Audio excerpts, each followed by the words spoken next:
Welcome to CounterCultureWISE, a Stormcat production, with your hosts Melanie Hope and James Monis.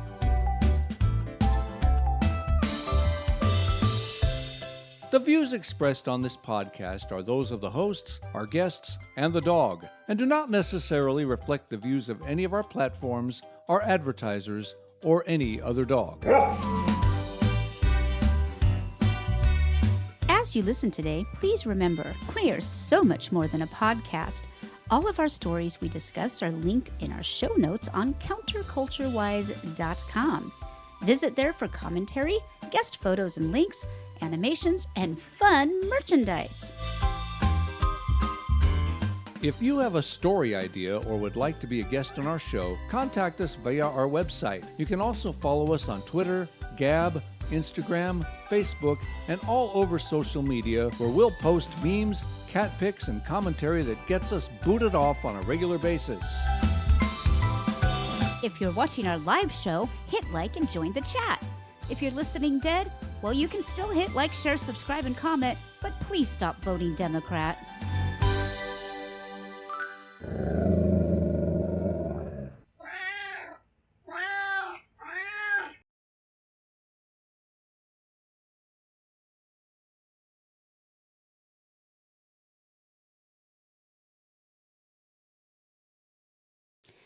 And the Mackie Meow meows us in for another CounterCultureWISE podcast. Is that what we call ourselves? Podcast, broadcast, show.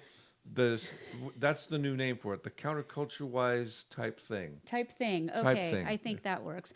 Well, hello, everybody. This is Melanie Hope, your hostess, and, well, co-host. Well, I don't want to say co-hostess because it makes it sound like there's another hostess, but there's not a hostess. There's a host. Oh, now I want a ding-dong. Ramalama? Whatever. I don't care what flavor it is. Sorry. God, those things are terrible. Why would you want one of those? Black. Because they're delicious. No, yuck. They taste like grease and I'm sadness. willing to settle for a cupcake or an apple pie instead. Black. Okay. I have no taste in food. I have good taste in women, but I don't have good taste in food. I'll bake you something keto and then we'll talk. Oh, how fun. Yay. Wee! Yay. Hey, you like when you eat the puppy biscuits. The puppy biscuits are good. By the way, they are all natural with pumpkin and oats and sometimes bananas. Sometimes peanut butter, depending on which dog I'm making them for, because I give them away. And some dogs are allergic to peanut butter. And some people are allergic to peanuts, too. That makes sense. So, I mean, I wouldn't be, shoving peanuts down their throats either. So, when I'm giving them away, I try to go with as much hyperallergic. I mean, Sadie loves the peanut butter. And so you said you were the co-hostess? I am that's right. We have a show. There's a show happening right now. There is. Hi, everybody. Hi. Hi, everybody. And welcome to CounterCultureWISE. I am your hostess with the mostest, Ms. Melanie Hope. And to my right is my right-hand man, my best friend, happens to be my husband and co-host, and my sweet Babu. And I try not to be too annoying. Sweet Babu. James Monis. Hi, everybody. Why do North Koreans draw the straightest lines? Oh, I'm afraid to ask because it's going to get me in trouble with the ASPC. No, not the ASPC. That's the wrong one. The ACLU or one of those guys. Because they have a supreme ruler.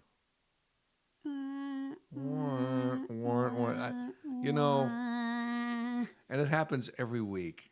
Just as we're about to go on, like, oh gosh, I forgot to get a dad joke. So I don't have time. I don't research them during the week. I just grab the dumbest one I find as soon as I can.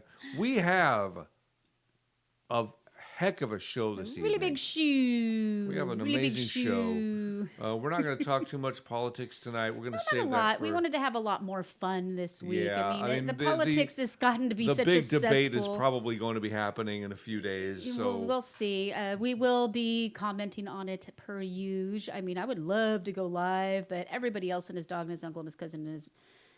his cow and whatever else are going to be doing that anyway. And besides, I think if anybody knows how to use OBS on Rumble Studios, call me, because Rumble Studios won't.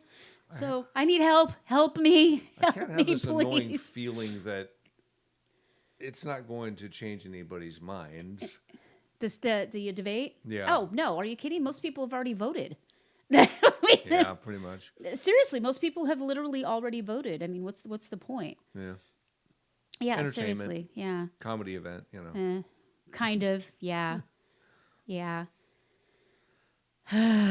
So, I mean, that's the way I'm going to be looking at it is as a comedy. Yeah, just to milk it for laughs. Yeah. I can only say that Trump, if he uses the same strategy that he used on Joe Biden, just give them enough rope and Yep. Well, that's do not exactly what. criticize Nope. her.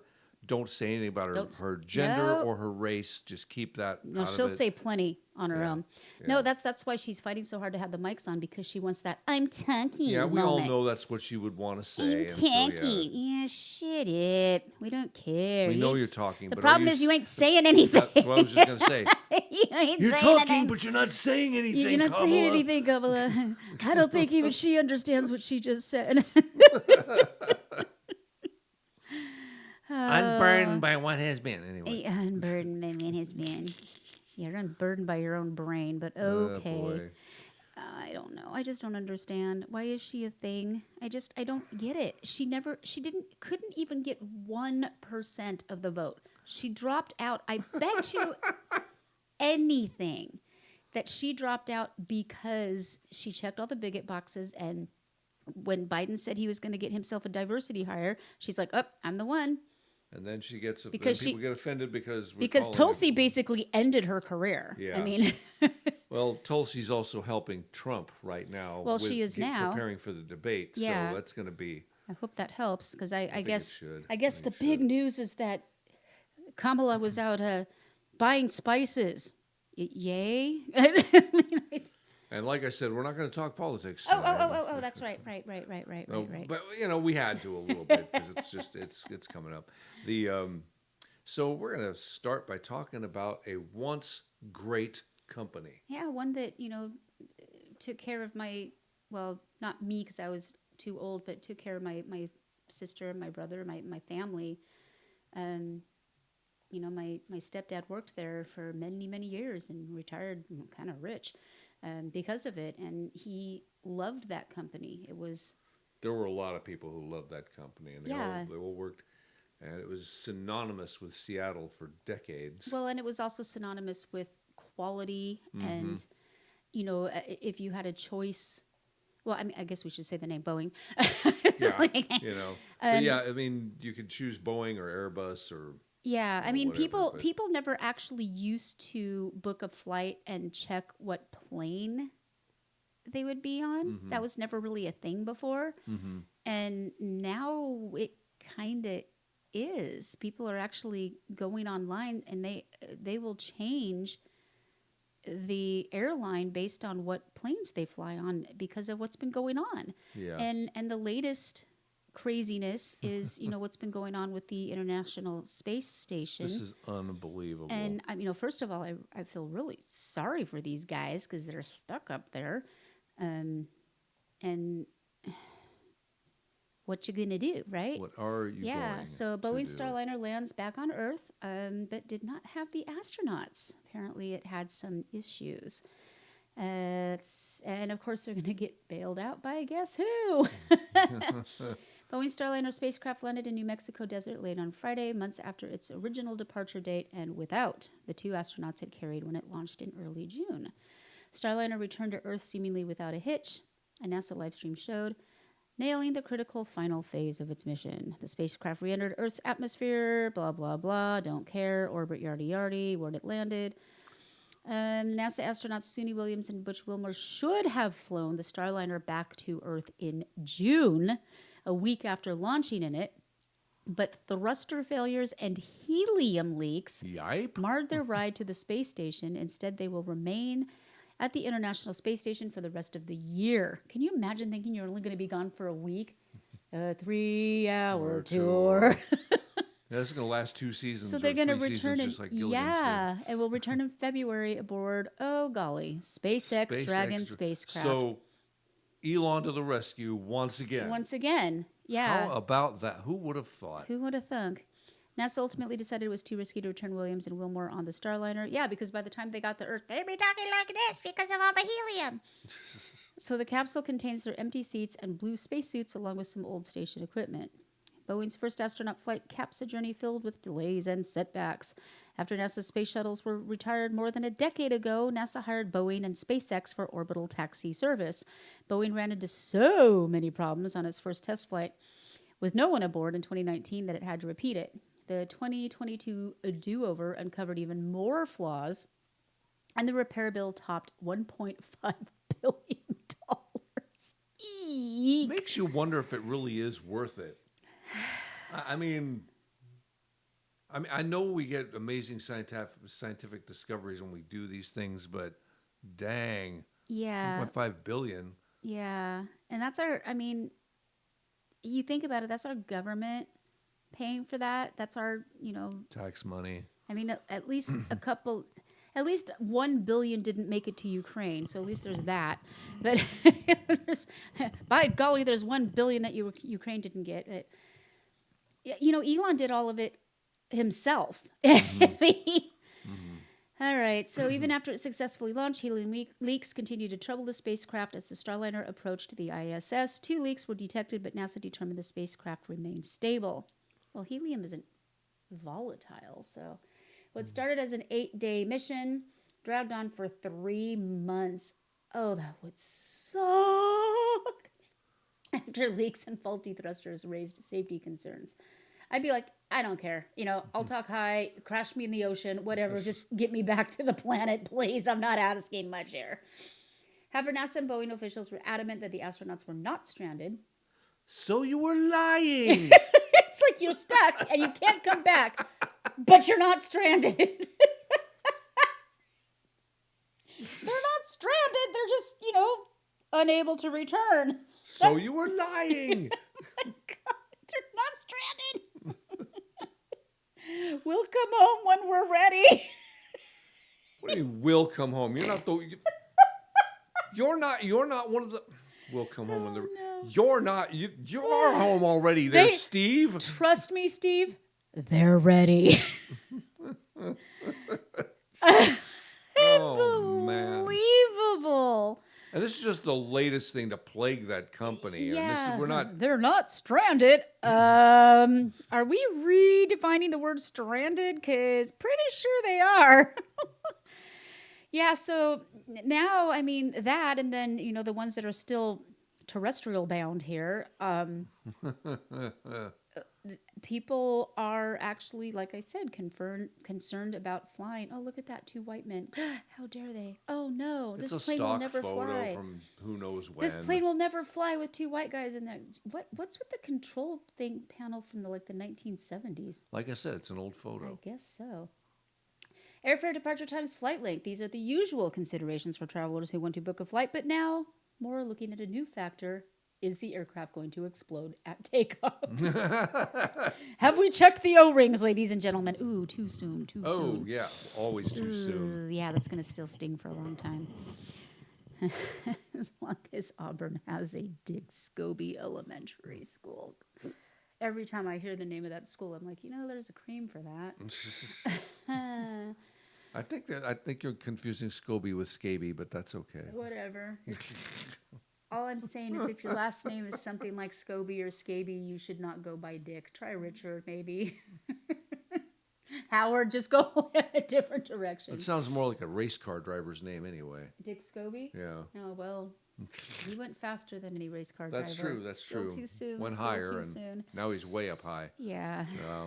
That was, well, we watched that live, I was still in. How horrible. I was still in school. I was at work. I was in the Marines. I was working in the shop. I didn't have a chance to find out about it till afterwards. Was it junior high? I think it was in junior high when that happened. Yeah. And we were literally watching it launch live because we had a local on it. Mm-hmm. I mean, I think there's still some kids that are traumatized to this day. Undoubtedly. It was pretty, it was rough. It's one of those things that you're just stand there shocked because it's not supposed to happen. Right. You trust that they've done the proper research and that people who sound alarms aren't silenced in the name of expeditiousness exactly. saving money. Mm-hmm. Which is exactly what happened. It was awful. Exactly. All right, so 1 in 5 travelers said they're doing more research into the plane they may be flying on before they book. while slightly more, 22%, said they are limiting air travel for the rest of the year, according to a survey conducted in June by these guys. By the way, all links are available at CounterCultureWISE.com. In fact, In fact? In fact? guess what? What are you going to say emphatically? Drop everything! Ow! Oh. Nice new graphics, huh? Thanks. Hit like, hit share, hit subscribe. Pet the goldfish. Poor little Goldie. Poor little Goldie. Head on out to, if you're listening to, well, you're obviously not listening to this live, but wherever you're listening to this, whatever you're doing, give us some love, give us a comment, like, share, subscribe, all that good stuff. Share it with a friend, share it with an enemy, especially share it with an enemy. And for goodness sake, put the word out there. If you really do hate this show, if it really bothers you, and we've said something really offensive, there are two things you can do. Yes. Number one, head on over to CounterCultureWISE.com and click on the ID10T form. It is comprehensive, and please fill it out and let us know exactly, what's wrong, because we're very caring here. And we want to. And we want to. We want to get feedback and improve our show. Yeah, and so do fill that out, and we will give it the attention that it deserves. And, if you're really offended, say you're listening on Apple or Spotify, and you're really upset, go ahead and let us know. Don't leave like a 1 or 2 star review, because we just figure that's a troll or a hater. Right. So if you can't give us a 500 billion star review, give us a 5-star review, and it'll really, really hit us in the feels. It'll hurt so bad that you gave us only 5 stars when you could have given us 200,000. Right. And we'll know. We'll know. And then, of course, leave feedback to let us know why you gave us such a low rating. But nothing less than 4 or 5, because then it's just, you're obviously trolling. Yeah. So you got to really, really stick it to us. And the 5 is like a 2-penny tip. Right. It's just right. It's just enough to to sneer be insulting, Yeah. and that you went out of your way to do that will really affect us. So please do that. So Getting back to this article. Overall, 55% of travelers said they have changed the way they book flights because of recent news about aircraft and airlines, the survey showed. The survey did not directly mention Boeing, but a steady stream of media coverage about the company, from its quality control to business ethos, DEI, have dominated headlines since a door panel blew off an Alaskan Airlines flight. Don't just blow me off, said the door. Hey, who edited this nonsense? Blew off a Alaska airline? Come on, people. If you need an editor, who is this? See, CNBC, if you need an editor, hit me up. These stories have redirected consumers' focus to Boeing's aircraft, which was something travelers didn't used to pay attention to. Mm-hmm. Really? I saw it too. Go ahead. Really? Go ahead. This is actually hurting my soul. It's actually painful for me to say. Really? This isn't a major news. This is an article from CNBC. Yeah. What's going on with the spelling and the grammar here, people? Come on. They must have DEI too. Oh, no. Our research and first flyers are doing more research to understand and potentially avoid Boeing aircrafts. It's true. Mm-hmm. Well, we actually drove to Vegas because we didn't want to fly. There are lots of different reasons. Yeah, but that was a major consideration for me. The survey also showed 13% of responders are avoiding discount carriers to feel more secure about flying, which is odd because most of the discount airlines like Spirit and whatnot, all the god awful nasty ones that I wouldn't want to fly, ones having the issues. They use Airbus, right? Or a majority of them do, right? But this doesn't really make sense. See, here it is. First of all, there are more discount carriers operating Airbus than Boeing. You need to say the name of the dude, though. Oh, dude, what? But this doesn't really make sense. Said Brendan Sobey, not to be confused with Scobie, not to be confused with Scaby. There, I had to say it, so go ahead. I'm done now. Aviation. All right. Okay.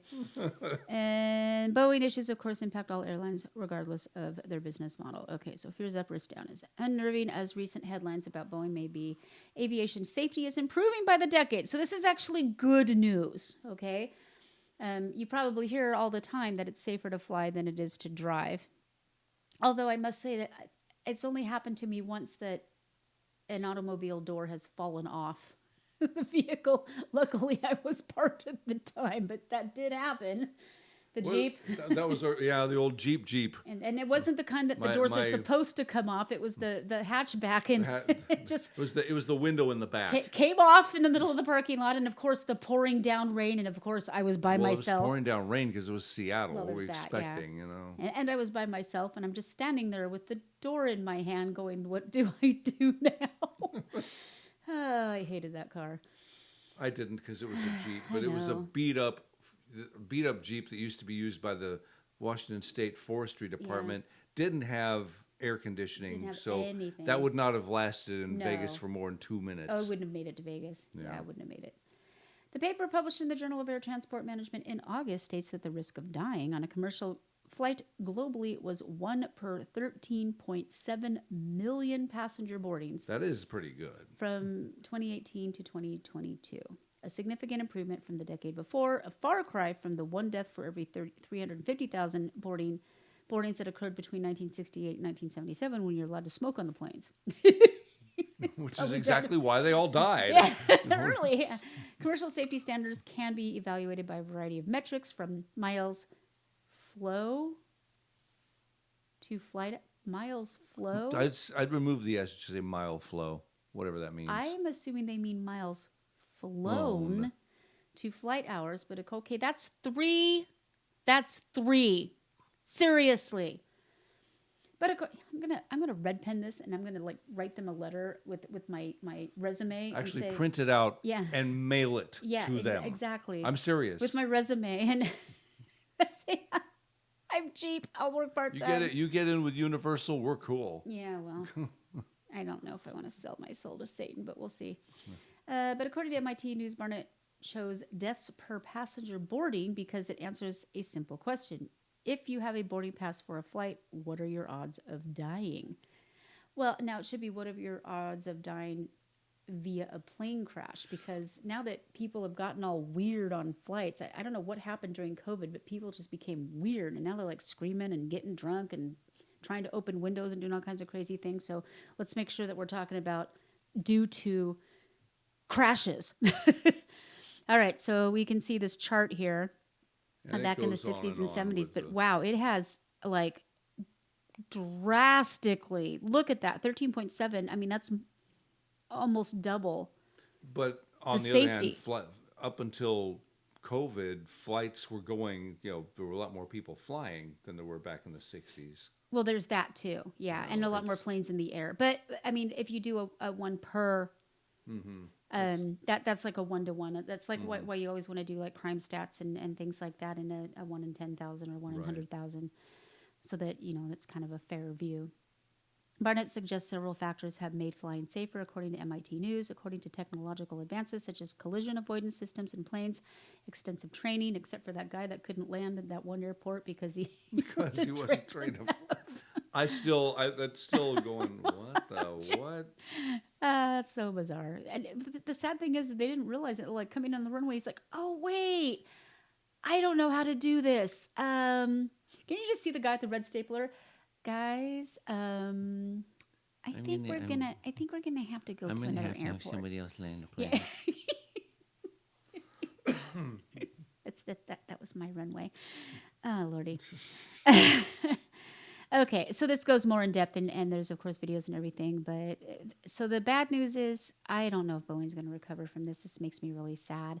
Once great company basically defined the entire state. And then, of course, the state got so liberal and so, fond of its taxes that it actually moved its corporate offices to another state. And it just kind of started to go downhill the moment and I'm not slamming McDonnell Douglas. Yeah, but when they around got the time they merged and then McNugget Dougal, it did. It went straight downhill. The corporate cultures must have clashed a lot. Mm-hmm. That's what happens. There was a whole other article about that, but I didn't want to spend too much time on it. But I know. I used to work on McDonnell Douglas aircraft when I was in the military. So for 2.5 minutes. No, for 2.5 years. But if I were to tell you to go change the rotocuff defibrillator, you'd probably think that was a real thing. Okay, I did fall for the panel stretcher thing once. I'll have Nick Borgading or my good buddy from the Marine Corps vouch for me when He's I fun. say I like that. him. He's a good Facebook follow. He's fun. Yeah, he is. He likes me. There's nobody on Facebook who likes me. He likes me. I'm going off Facebook this week. Oh yeah, well, I'm hardly ever on there. It's just because. Well, that's the main reason I'm splitting, because I'm tired of it. There's only so much people you can take.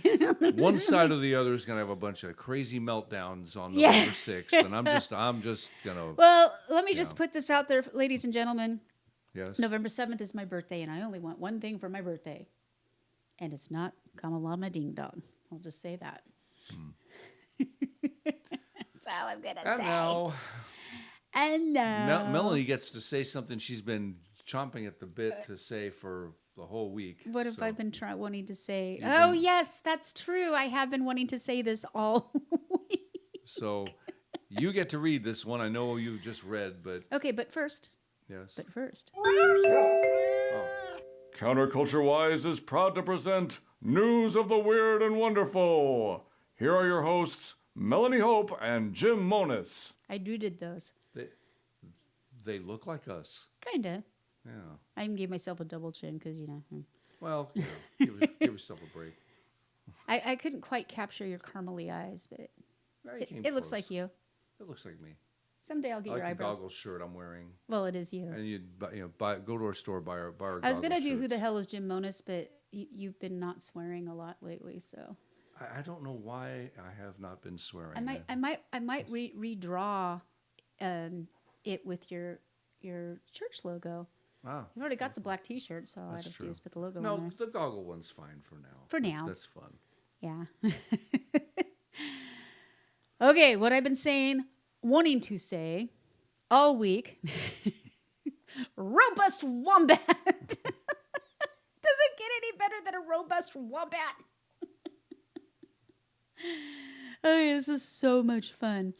Under the cover of darkness, one of Australia's rarest mammals ventured out of its burrow across... it's not Australian, I'm sorry, I'm trying. Across the rocky landscape as a nearby camera captured every moment of the rare sighting. You can't help it.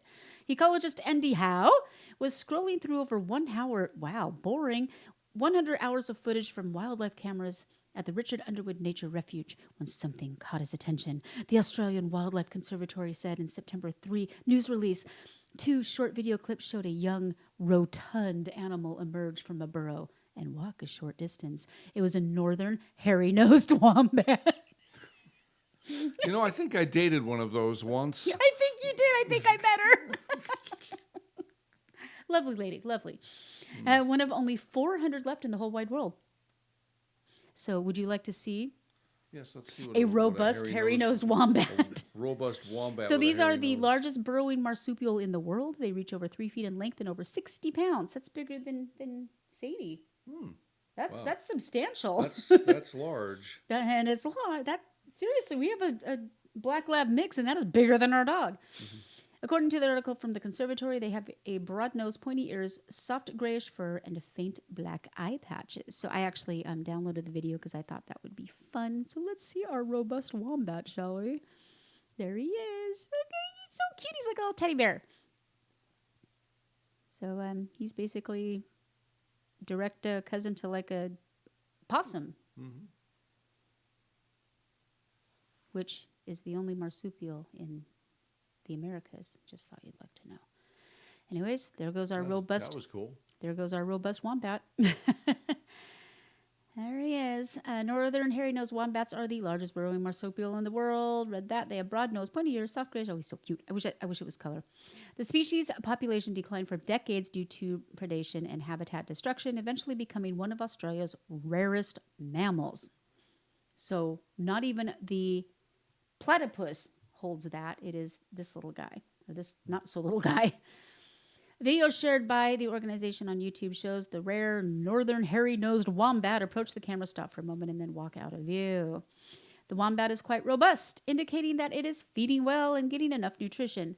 See, I'm no longer going to call you any other name than robust. Sadie agrees. Sadie agrees.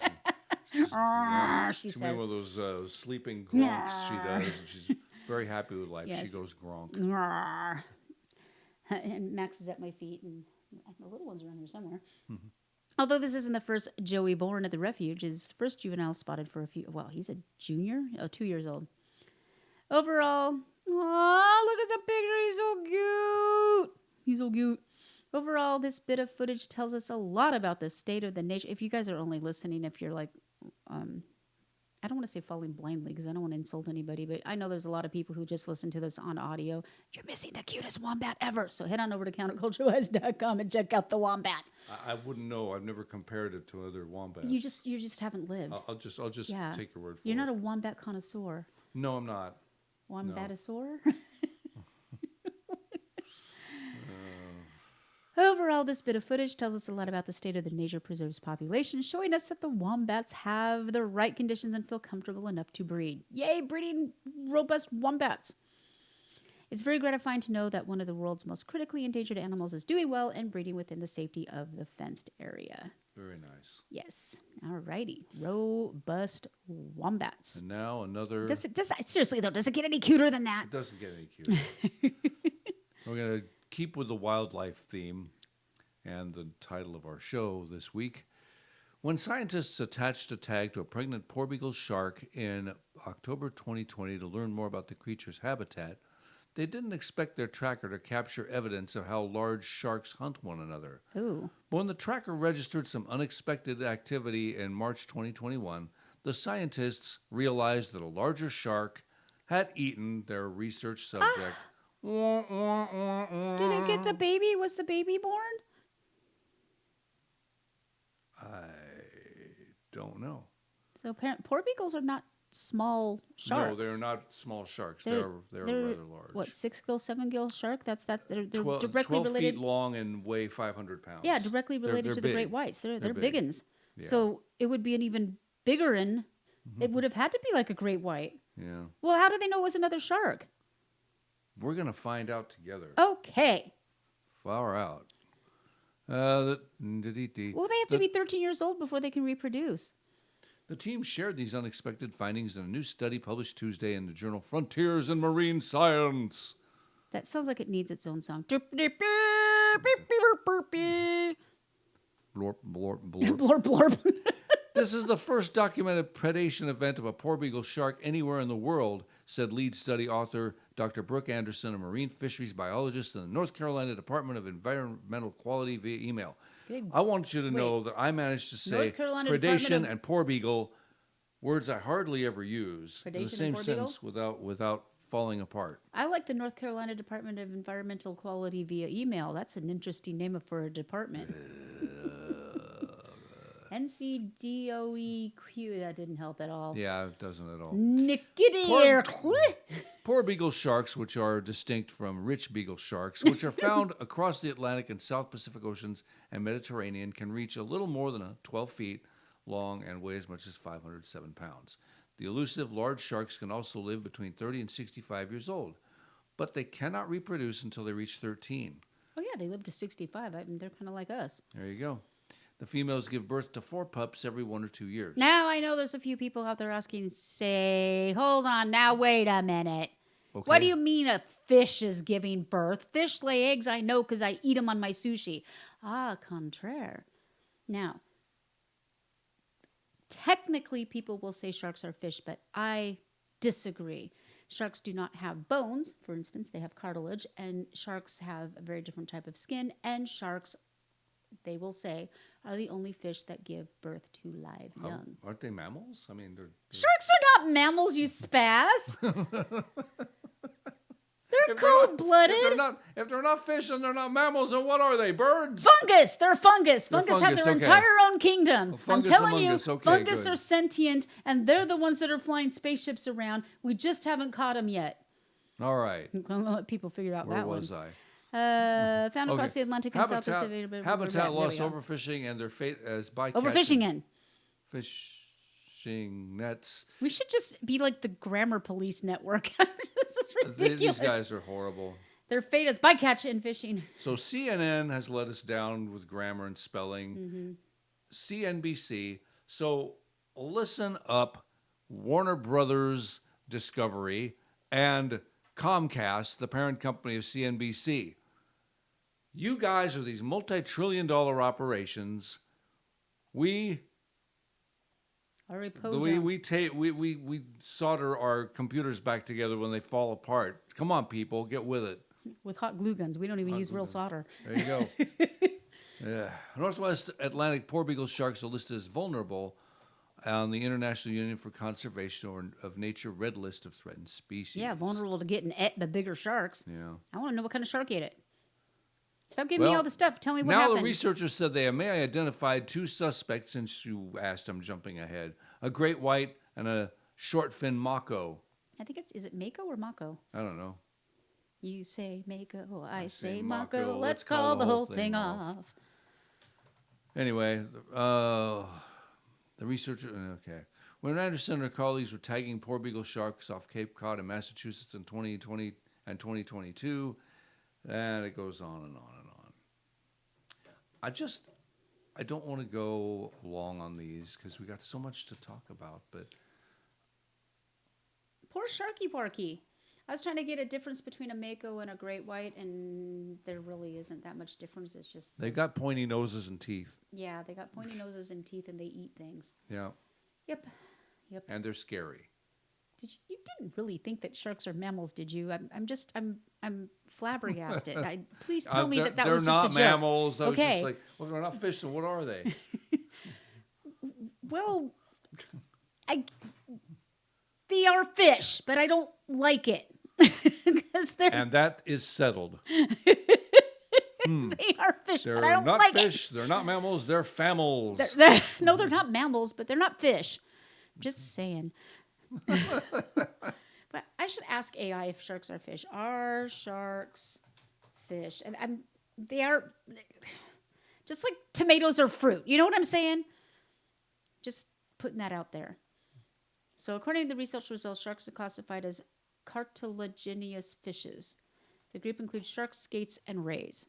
See, okay, so they're a little subset of fish, because I wouldn't consider a skate or a ray a fish either, although they are delicious. When you're swimming and you feel you were stung by an eel, that's a moray. Oh, dear. The next... Wait, what? Oh, this one is from Fritzy. Yeah, so you know if it's from Fritzy, you know what it's about. Say cheese. That's a pretty Frit.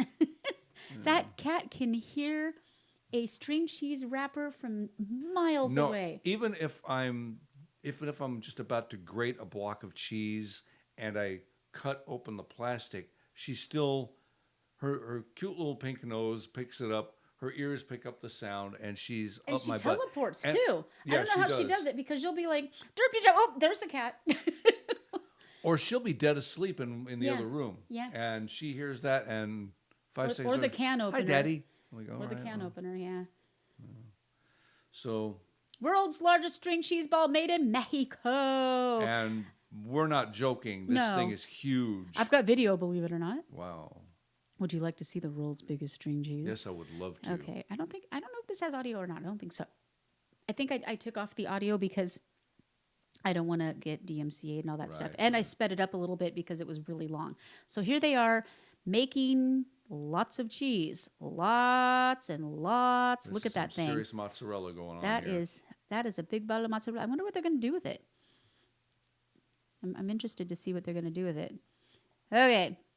So, this actually is yours to read. I mean, I guess it wasn't much. Okay, the cheesemakers used a rotating table to create the massive string cheese ball, which is known as Osaka cheese. Osaka. The internal joke you might want to explain. Yeah. The finished ball broke the record at 1,402.58 pounds. They said it took 2,641 gallons of milk to create the cheese. And my question is, what are we going to do with the cheese? Probably just serve it up and eat it. I hope so. I hope that they feed they could feed a whole village. It'll rot and stink up the joint. Mm-hmm. Yeah. I hope they feed a whole village with it. That'd be cool. Yeah. It takes a village to eat cheese. All right. This is from our old stamping grounds. Oh, Beautiful, beautiful Las Vegas. beautiful Las Vegas. Judith Monarez crumpled onto her kitchen floor and wept when the news arrived in an email. Gizmo, her pet dog missing for 9 years, had been found alive. We were freaking out when Max went missing for 10 days. Yeah, well, wow. I was beside myself. Monarez was 28 and living with her parents in 2015 when Gizmo, then 2 years old, slipped past a faulty gate in the backyard of their home in Las Vegas. The decade that followed brought a lot of change. Monarez, now 37, moved into her own home, earned a master's degree in English, and began her teaching career in higher education. But throughout the years, Monarez said she never stopped trying to find Gizmo.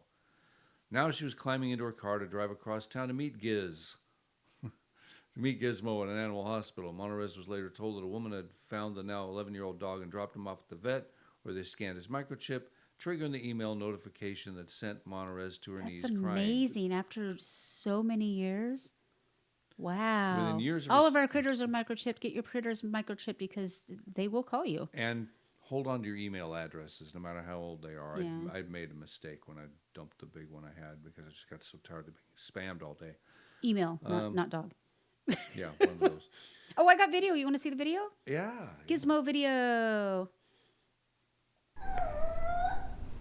It's okay. Laying in a dog bed, this 11-year-old Chihuahua mix looks up with his big amber eyes. His name is Gizmo because he looked kind of like Gizmo the gremlin when we first got him. That long hair, now gone, shaved after it became matted, all part of Gizmo's recovery efforts. Severe dental disease, fractures, his spine, he still has ongoing eye infections, possibly some ear infections. What did they do? Judith Monarez keeps a watchful eye on him, making sure he gets stronger each day after a 9-year journey homeward bound. To me, it was very shocking, still reeling from it, having him here in my arms. The heart-wrenching separation starting on February 3rd, 2015 for Monarez. She says Gizmo escaped while playing with 2 other family dogs in the backyard, leaving without his collar. A neighbor saw them, and she managed to wrangle 2 of our dogs back.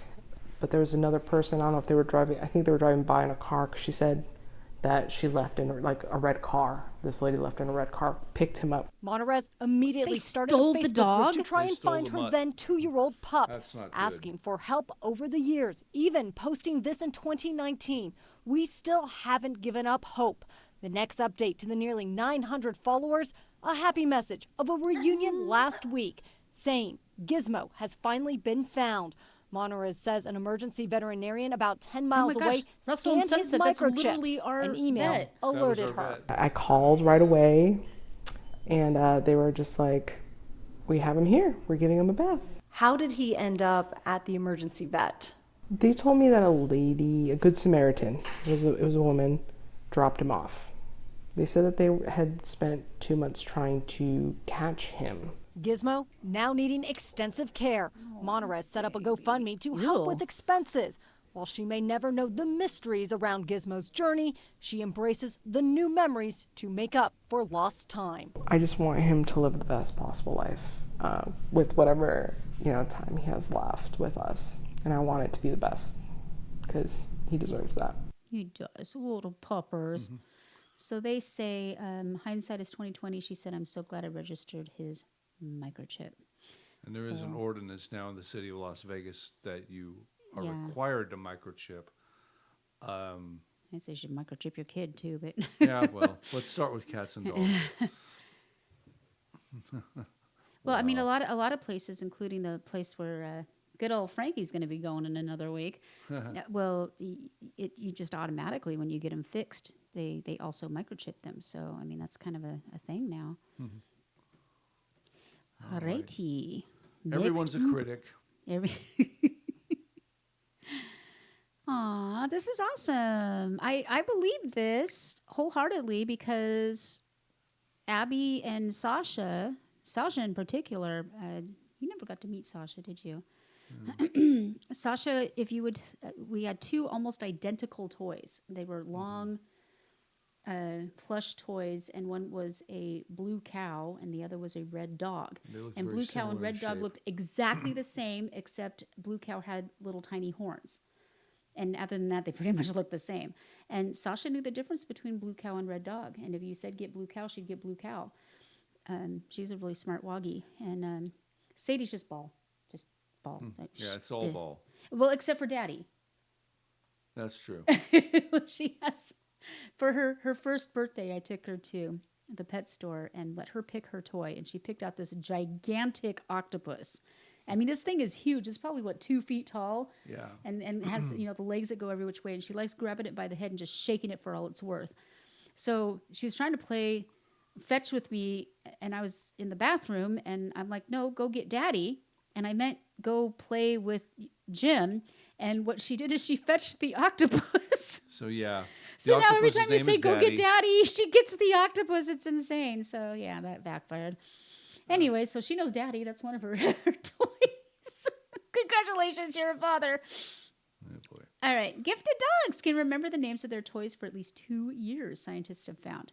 Previous research has shown that these rare pooches, known as gifted word learners, or GWL, like growl, cute, have a unique ability to learn the names of hundreds of different objects.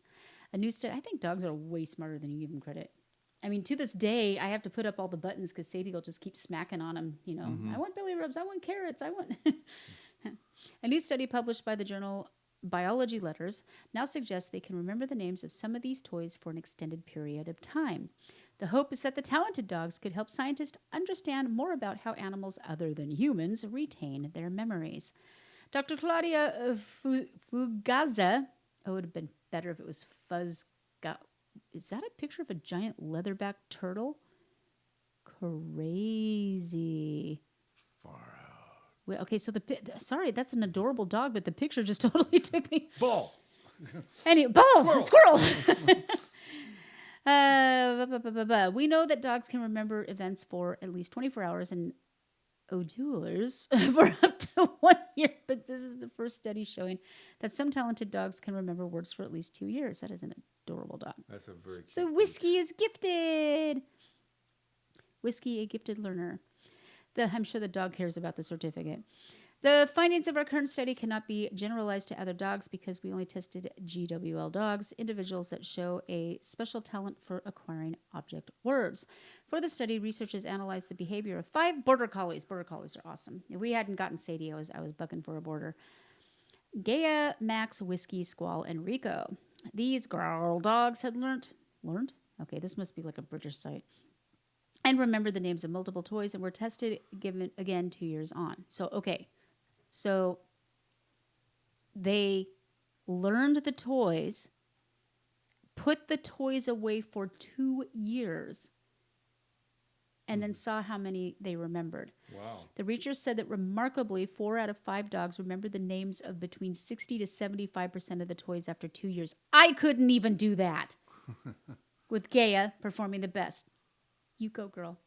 As a group, the dogs' performance averaged 44% correct choices.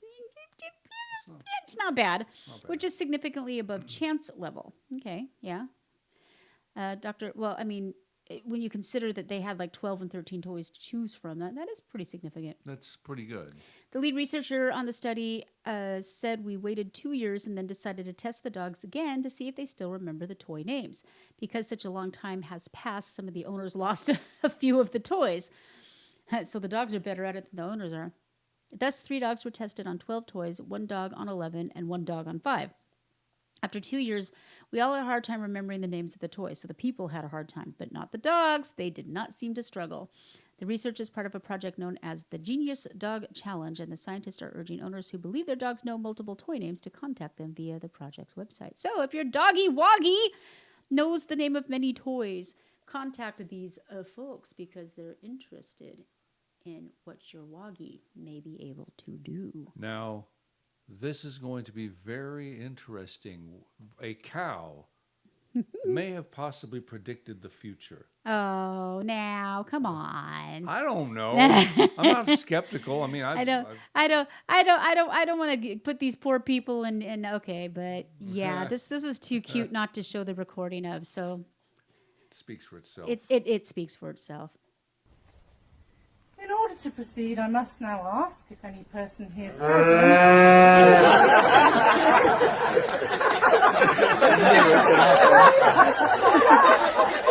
Anybody object to this union?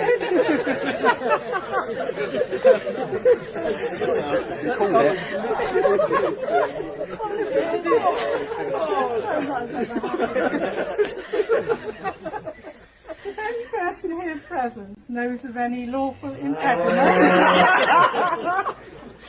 I should not be joined in matching. So adorable. So anybody who thinks they do not, she's mine. Too cute, way too cute. Everyone's a critic, like you said. Yeah, well. Well, folks, that was News of the Weird and Wonderful. I hope you had a lot of fun with those. And now we're on to News of the Wicked. Now, see, that's why we can't have nice things. Someday I'm going to reanimate that into something more specific, but I'm still working on it. Okay, before we go into this, I thought I'd bring out a golden oldie because it fits. You've finished gagging yourself damn near to death with the Cinnamon Challenge. You've recovered from the body shock of the Ice Bucket Challenge, and you finally returned from the hospital after doing the Tide Pod Challenge. What is the next level of challenge for you overly suggestible millennials out there? At CCW Labs, we have worked day and night calculating the next challenge level, and we believe you're about to meet your match, introducing the Grow the Hell Up Challenge. Dad, what do you mean I need to find a job? Well, sweetheart, you're 22 years old, you're not in college, and you still live with us, so Oh my God, I can't do this! Matt, I'm gonna have to write you up. Why, boss? Your attendance is awful. You need to show up for work on time and stop taking days off when you're not sick. Oh my God, I can't do this. Welcome to American Bake. How can I help you? I have a balance of negative $300. How did that happen? It looks like you bounced several checks. I suggest balancing your checkbook, or at least looking at your balance before making purchases. Oh my God, I can't do this! Here are things you, a grown-ass adult, can do that does not require government handouts, pity parties, or forcing the rest of us to overpay for your damn insurance. Use your damn turn signals. Take responsibility for your own damn actions. Spay and neuter your damn pets. Spay and neuter your damn selves. Write a damn book. Plant a damn garden. Learn a damn trade. Realize that the damn earth revolves around the sun, not around you. Please submit your Grow the Hell Up Challenge videos to us at CounterCultureWISE.com. We're waiting.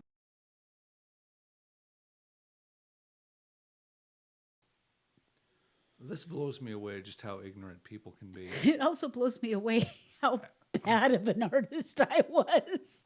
I'm not much better now, but that was actually, bad. that was still a very enjoyable video. Oh dear. I think I've grown quite a bit in these 8 seasons of this show. Yeah. I don't know why.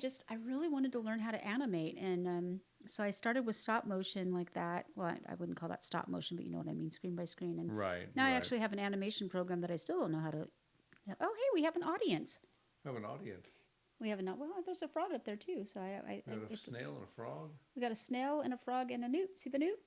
No. You don't see the newt. He's right. He just went scurry, scurry, scurry. Okay. All yeah. Right, So, hey, welcome to CounterCultureWISE Studios, where we have a live studio audience. Besides the dog and the cat, we've got a newt and a frog and a snail. I love Texas. Okay, so we played that so that we could talk about this, that Chase Bank glitch. So this is an actual Twitter trend that went around, and I don't know why they would call this a glitch. It's not a glitch. This is just check fraud. That's all it is. You're writing bad checks and temporarily getting cash that you're going to have to pay back. And somehow they turned this into a Twitter challenge. So off you go. I wish I could go off. Okay. There was a Chase Bank glitch. It's not a glitch. I know, but it says glitch, so I said glitch. Okay, and, all we're right. moving on with And sharks are not fish. Instead of using the word glitch, we'll call it a thing. Okay, we're just gonna call it thing. You can call it a glitch if you want to. The call thing. It a glitch. Okay, the glitch. The booby, the bobby. It basically allowed people to deposit checks, and this is normal for regular sized checks. If you have an account with Chase or most bigger banks, and you have a good history, you haven't bounced a lot of checks or anything, they will allow you to get at least half, oftentimes the full amount of the check right away. We're not talking like entire paychecks or anything like that, but no. Okay, so I guess technically this was a glitch because it was allowing folks to take a lot more. Anyway, this glitch, which was highlighted in several viral TikTok videos, had some people believing they could get free cash from Chase ATMs because public school. Yeah. Legal experts call it fraud. Forget monopoly. A bank error in your favor almost never works out. There's no such thing. Do not pass go. Some people who tried to take advantage of the viral Chase Bank glitch could face serious consequences, experts say, including frozen bank accounts, negative balances in the thousands of dollars, and even jail time. The glitch, which has been highlighted in several viral TikTok videos, had some people believing they could get free cash from Chase, JP Morgan ATMs. According to these posts, at least some Chase cash machines allowed customers to deposit a check that they wrote to themselves for an amount larger than the balance in their bank account. This gave them immediate access to some or all the money listed on the check. Banks, what did they think was going to happen, though?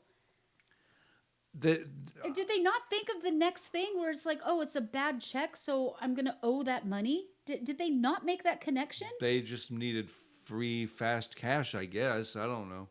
And these are people that this is their own accounts. So this is, like I said, public school and public pressure on TikTok and social media and garbage like that.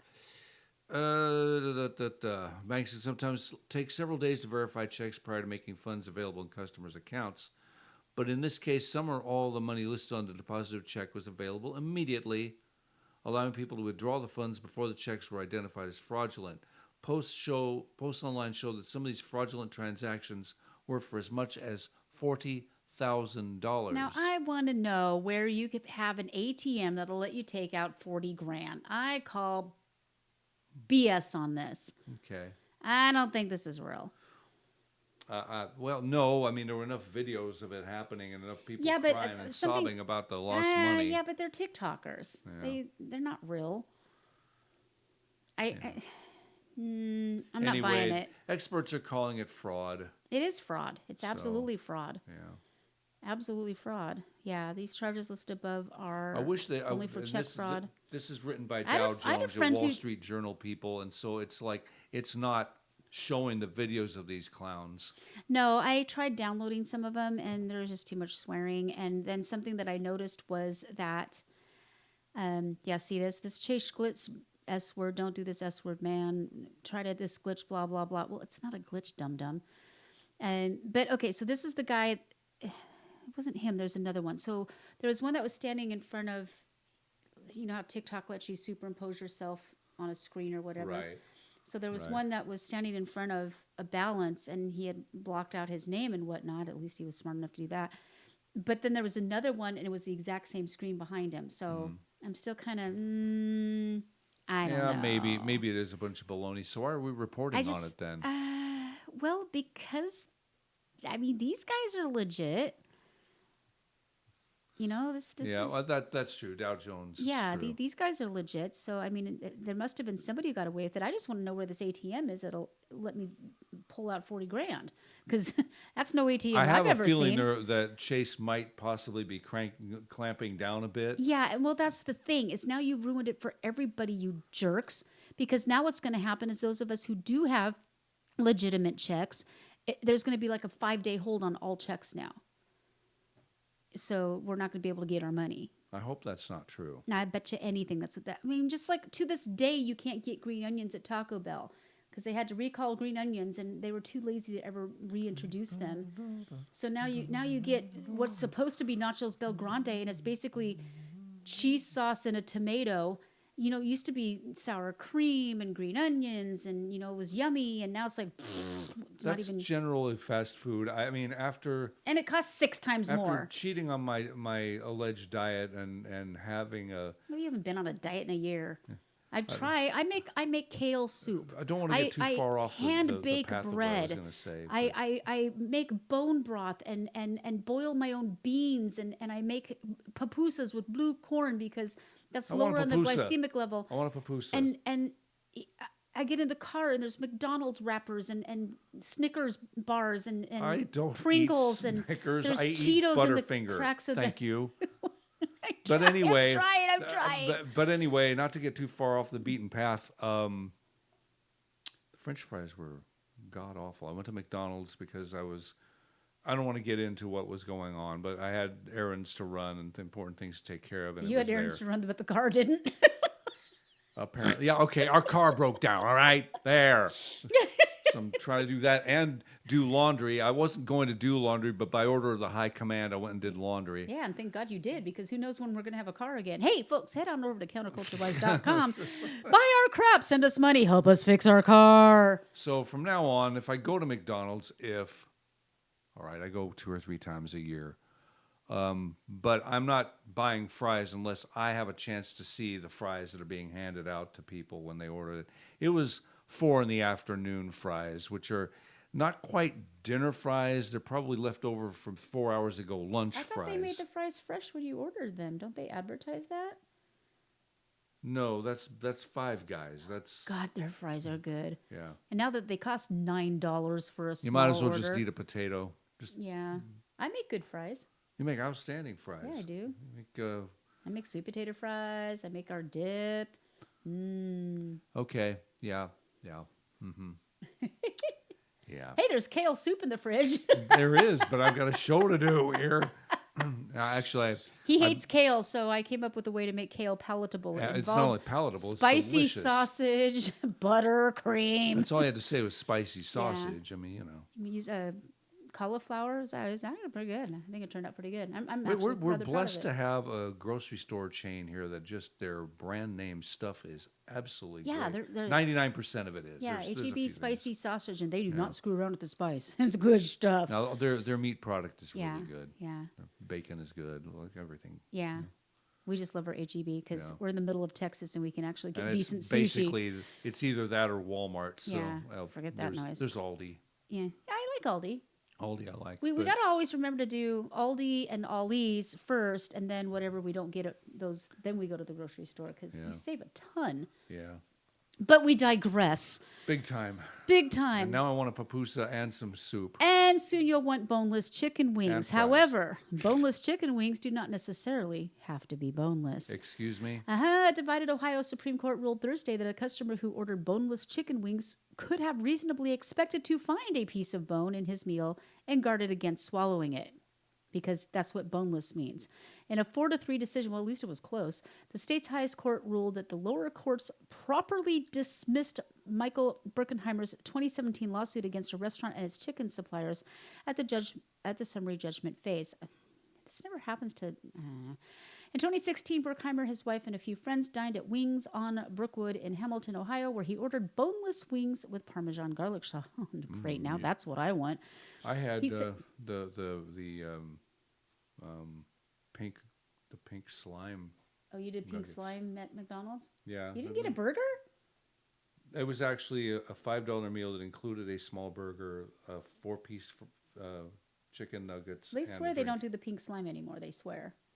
Well, they also swear that there's tasted beef in like their chicken. I mean, it tasted like genuine chicken. Well, I and mean, had the texture of genuine so do chicken. frogs and cats. And Yeah, well, whatever. No, don't say cats. I don't want my Frankie Wanky being hurt. He's not big enough yet. Yeah. Fritzy's the only one who's got meat on our bones. He said he had eaten his third wing when he felt a piece of meat go down the wrong pipe. Gurk. He went to the restroom to try to clear his throat, but it was unsuccessful. Over the next 3 days, he spiked a fever and had trouble eating. During a visit to the emergency room, a doctor discovered a thin chicken bone lodged in his esophagus, measuring 5 centimeters. Okay, we're not talking a tiny piece of fragment of bone. This is significant. That's 5 2 centimeters? inches. It's Is two it? and a half centimeters is an inch. That's a 2-inch. They try Are to you make sure? it small. Yeah, small about it, fragments. That's huge. He swallowed like the whole wing bone. Berkheimer sued Wings on Brooklyn in 2017, though the case was dismissed by lower courts. In Thursday's ruling, the majority of the Ohio Supreme Court ultimately concluded that boneless wings refers to a cooking style and is not a guarantee that fragments of bones would not be present. But that's what the name means. That is literally the point. A diner reading boneless wings on a menu would no more believe that the restaurant was warranting the absence of bones in the items than believe that the items were made from chicken wings, just as a person eating chicken fingers would know that he had not been served fingers, except that chicken wings are wings. Is Joseph T. Dieters another DEI hire? Well, he deters.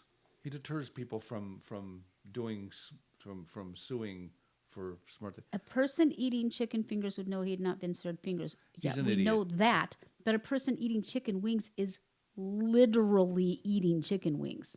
Literally. Yeah.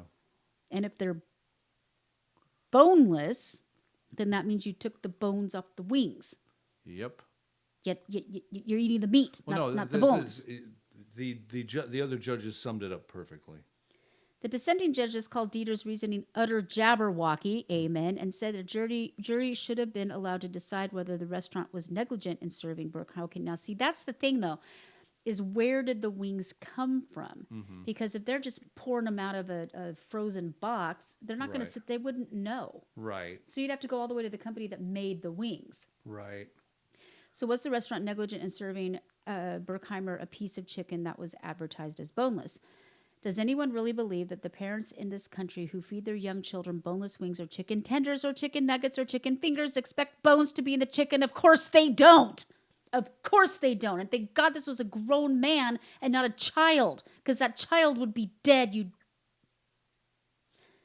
Justice Michael P. Donnelly wrote in dissent. Well, some of it wasn't him. Some of it was Melanie.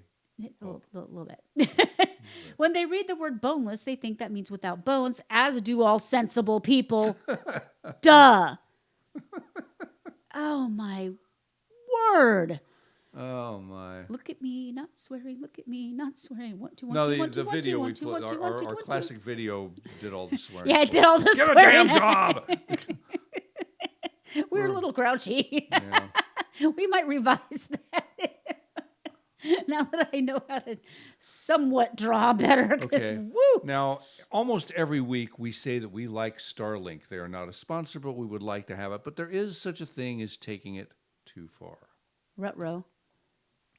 A U.S. Navy chief who wanted the internet so she and other enlisted officers... Oh my gosh, it was a she. I didn't even read that part. Of course it was. could scroll social media, check sports scores, and watch movies while deployed had an unauthorized Starlink satellite dish. So she dish could do her nails and... installed on a San Diego-based warship and lied to her commanding...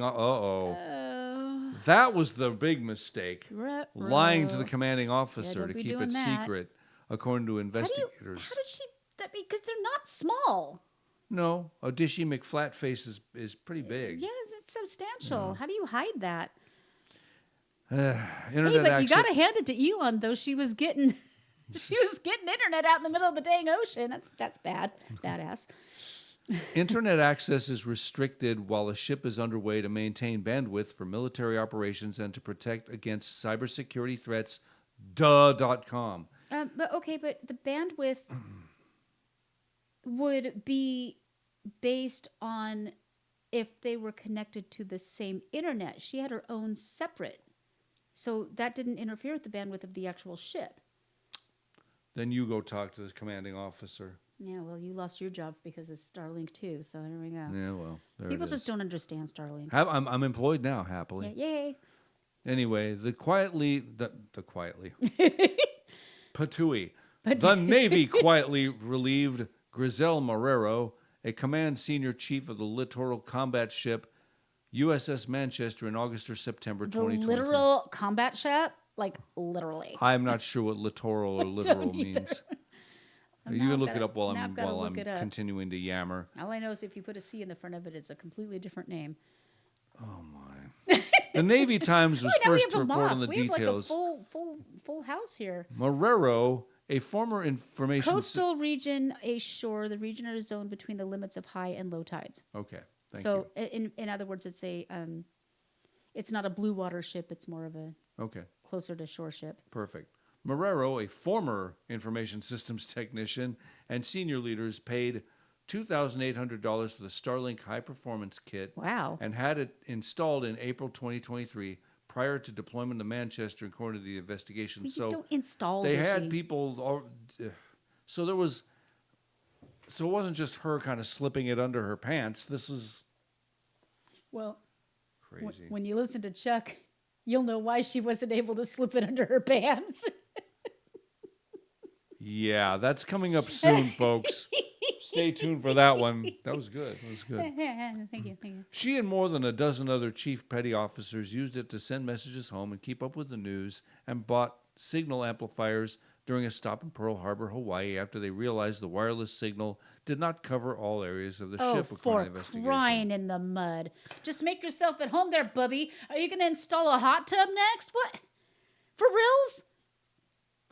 Those involved also used the Chief Petty Officer Association's debit card to pay off the $1,000 monthly Starlink bill. Oh, my God.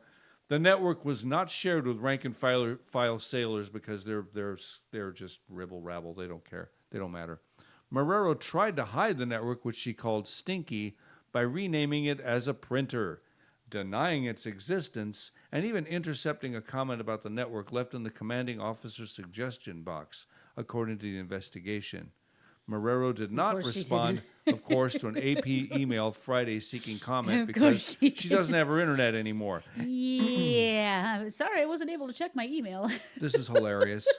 In March, she was convicted at a court-martial where she pleaded guilty to dereliction of duty and providing false official statements to commanders, the Navy Times reported. She was demoted to a chief petty officer after trial. Yeah, that's the great thing about the military is they can't fire you.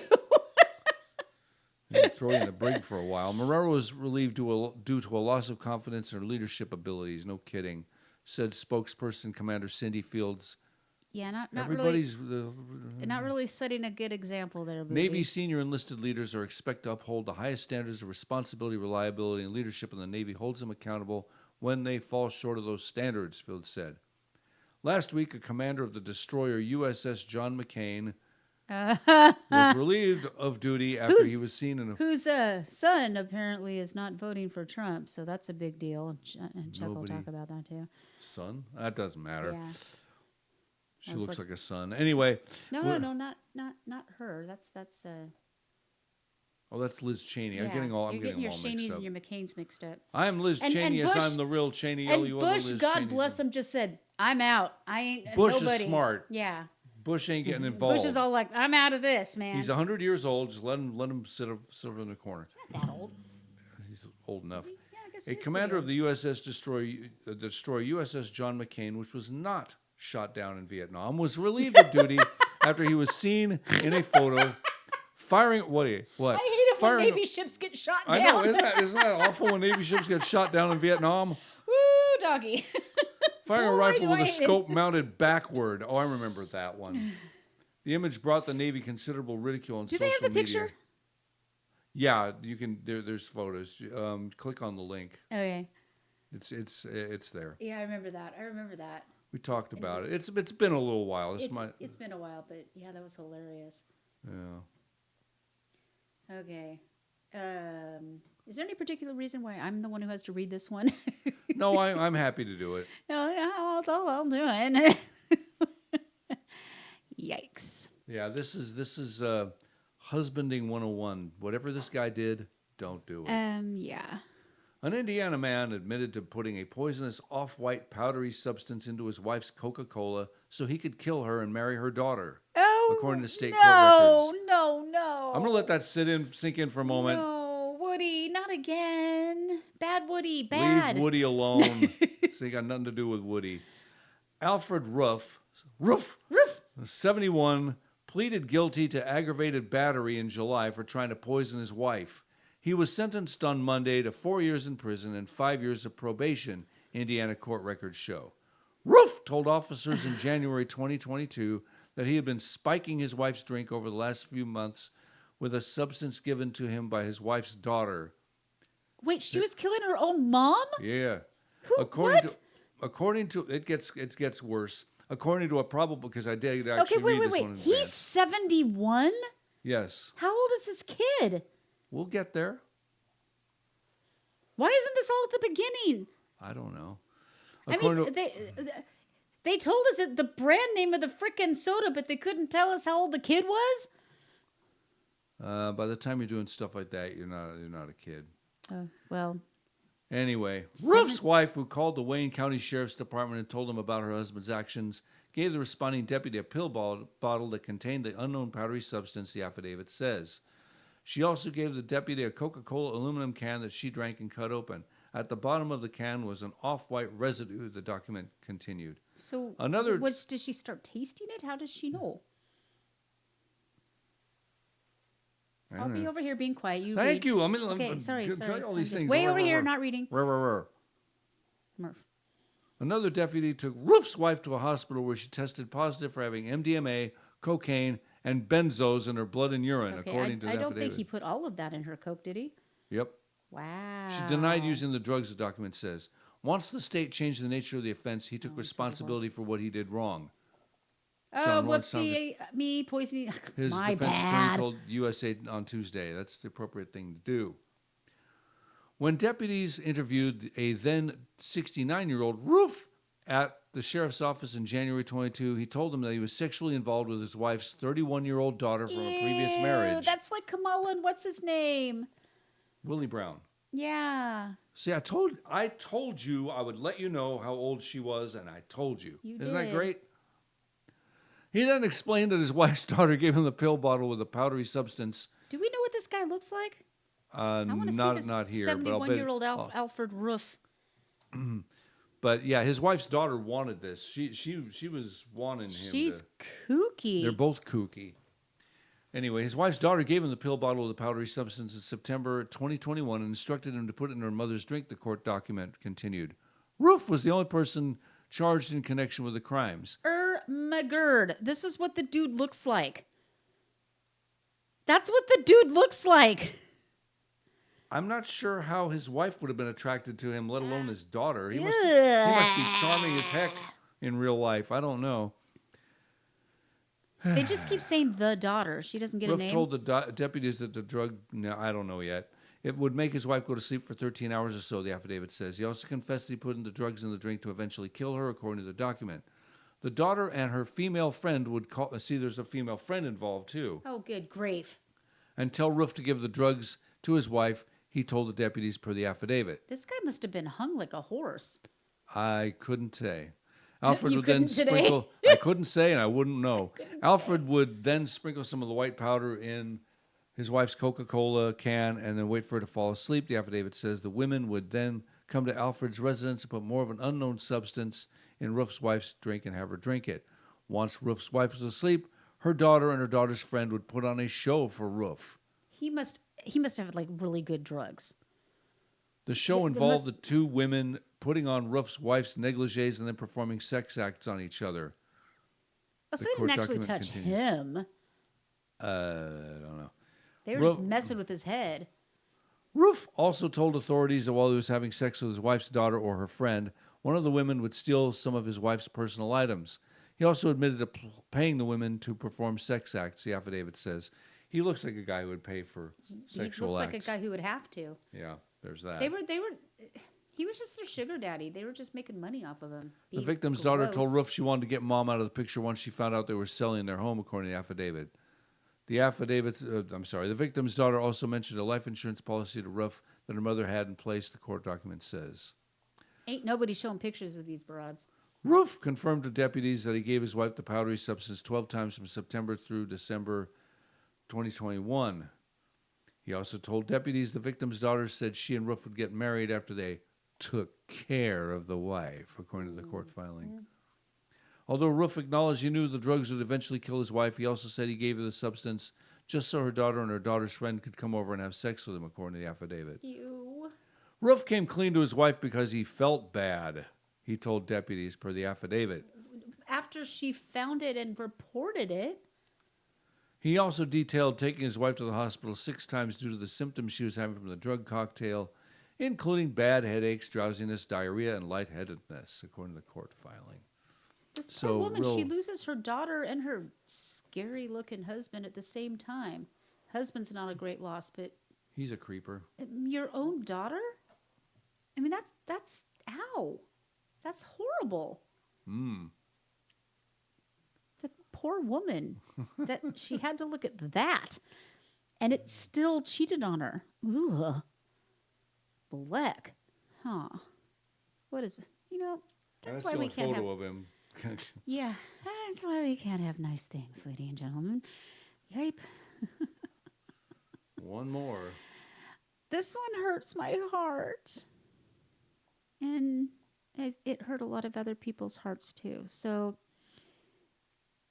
the stupid archiver covered up half the story, but let's see how much I can get. Death of a beloved beluga whale that showed up. I don't know if I can pronounce this, but his name is Valdemar. It's just Vladimir. It's just Vladimir is how they pronounce it. So apparently he just showed up out of nowhere and had a harness on him that they think was meant to have a spy camera. And so they assumed that he was a trained whale from Russia. And he was super friendly. They think he escaped and just became like beloved in this little village.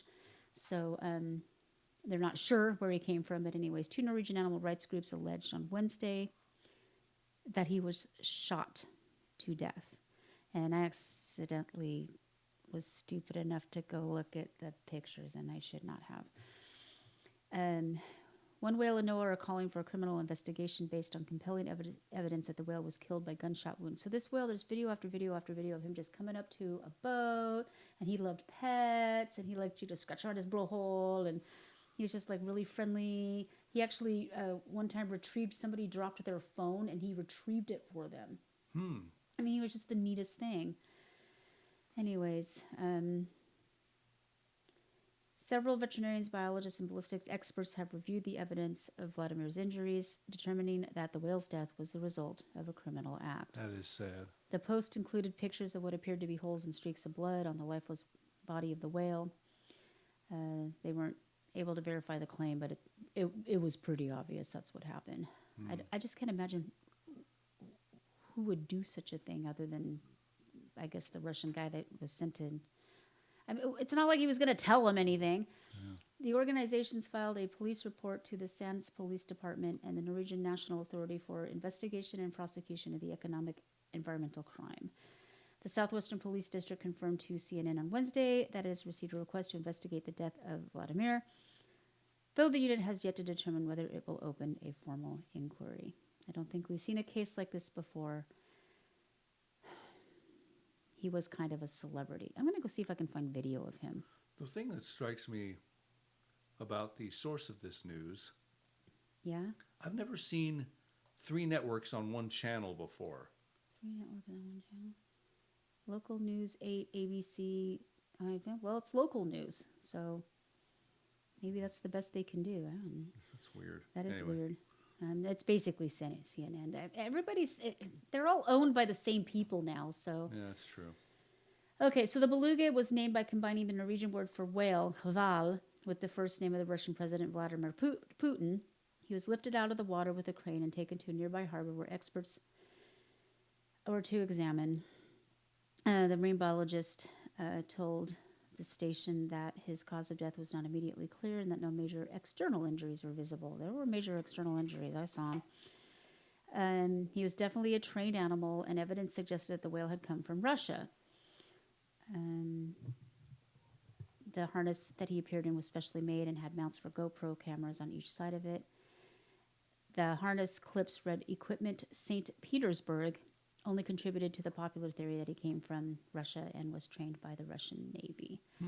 Yeah, so poor whale. For some reason, when you archive it, it doesn't give you the original pictures, which is annoying. Let's see if I can find the original pictures, because he was sweet whale child. Let's see here. I don't know why it doesn't show the pictures. So weird. Because they each. Oh, okay. Most of these weren't actual pictures. They were like quotes, and they didn't. There's not a single picture on this whole article. How do I find a picture that had no articles? You mean an article that had no pictures? You know what I meant. Don't listen to what I say. Listen to what I mean. But does our audience, the newt, does know? the snail? Does the newt? Snail know? They don't. You got to be clear. They only speak limited English. That's true. But they are a very good audience. I mean, especially the newt. All right. You got to love an audience member that can lick their own eyeballs. True. Is your boss texting you after work? Do you get a please fix email while you're on vacation? All the time. It happens. In some countries, you can now simply ignore all of these notes once you're off the clock. Australia recently joined the ranks of countries like France, Spain, and Belgium by passing a right to disconnect law, which came into effect on August 26. This legislation allows employees to step away from work-related communications outside their official working hours, ensuring that personal time remains personal. While this development is welcome news for many workers in Australia, not everyone is on board. Shark Tank personality and investor Kevin O'Leary is one of the outspoken critics of the legislation.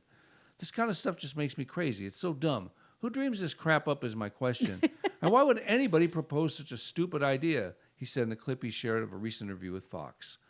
As an investor and entrepreneur, let's try that again. I know what it is. I am one. As an investor and entrepreneur, O'Leary places great importance on the seamless entrepreneur, operation. but are you a robust wombat? I could never be the robust wombat that you wanted. I apologize. Wouldn't that just be a great name for a punk band? Yes. Oi, Cincinnati, we're the robust wombats. Kitten in the microwave. Put a kitten in the microwave. Oh. That's from No. That's from a play I wrote a long time ago. It was a song. You wrote? Okay. Yeah. I don't think I vetted you fully before I married you. You really didn't. And for the record, I would never put the Frankie Frank in a microwave. Not that particular kitten, but or any other kitten. I love cats. Anyway, Okay. He has voiced strong concerns about employers' ability to reach their employees in urgent situations, highlighting potential issues with the right to disconnect laws. What happens if you have an event in the office and it's closed? Or you have an emergency somewhere and you have to get a hold of them at 2 a.m. because it affects the job they're working on, he questioned. Now, I mean, it depends on the job, though, because every job Right. I've ever had, Right. you know, if you need to be on call for certain things. I think, but, as an accountant or, Yeah. a coder or something like, unless the code was like going here's out. the thing. For jobs like that, that's usually part of the job description when you interview for a job or you accept a raise or a promotion. Exactly. You know, you're supposed to agree to that. I know that if you're in management, a call center management, especially because I've done a lot of that work, you're expected to be on call. I was on call. Yeah. I knew that, and I knew the possibility of being called in was slim to none. Well, every job I've ever had on the application says, evenings and weekends as needed. Right. It doesn't mean necessarily that it's going to be needed, but yeah. I don't think you should. I don't think it's a great idea. But anyway, I get where they're coming from. You don't want to be, It shouldn't be a law, though. Yeah. It should be. That's what's stupid. That you have to let them know if it's. I don't know. Anyway, if employees start ignoring their boss's calls, texts, and emails outside of work hours, an after-hours emergency might have to wait until the next business day, which O'Leary finds unacceptable. Especially on the weekend. Yeah. When asked whether he ever encounters employees who silence their phones outside of work, O'Leary didn't hesitate with his response. The next moment is, I just fire them. Here's the thing, though. If he supplies the phone and they have the understanding that in an emergency they should be contactable, that's one thing. But if it's their own personal phone, screw them. Yeah. It just, like I said, it depends on the job and the situation. But normally, you know, when I was a manager, that was expected of me. I had a phone on me. Yeah. Or actually, in my case, I had my personal phone, but we had something similar to a WhatsApp. I don't remember what the thing was, where they contact you if they need you, or if there's anything that needs to be discussed. You were supposed to have it charged and ready to roll. So, I mean, it just depends on the job. While O'Leary's criticism is rooted in the risk of not being able to contact staff during critical moments, proponents of the right to disconnect argue that such laws are essential for establishing clear boundaries between professional duties and personal well-being. In a statement about the new legislation, Australia's Minister for Employment and Workplace Relations, Murray Watt, said, "Why is my name Murray Watt?" Anyway, it's a very Australian name. All my friends say Murray Watt. Murray Watt. Murray Watt. Murray Watt. Jolly good, eh? What? Hey, what? Clocking off used to mean something in this country. It meant time with your kids, time with your friends, or just time to relax. Yeah, you do kind of need a work-life balance. Yeah. You do. Well, you know, there's an argument that could be made. Okay, if you have a needy boss who's calling you every 5 minutes, that's one thing. But if we're talking about, I just need you to be available because of an emergency, like, oh, you locked the boss in the freezer and took the keys home with you, you know? Which, by the way, based on a real story, literally happened. I was not the one who took the keys home. Watt highlighted how technology has blurred the lines between work and personal life, leaving many Australians feeling pressure to stay connected to emails and calls even after the workday is over. He asserted that it should not be controversial that workers shouldn't be required to do unpaid overtime. Well, that's the thing. I mean, normally when you're doing things like that, you're salaried, and that's just part of the expectation.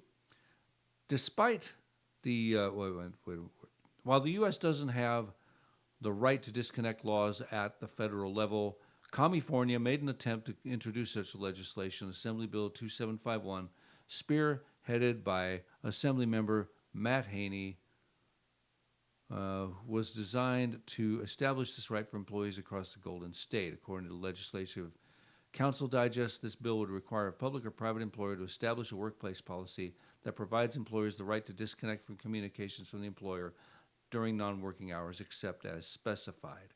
I hope by as specified means you got the job with the expectation that you are on call on occasion. Maybe you have a rotating on-call person or what have you. That's part of the job. Yeah.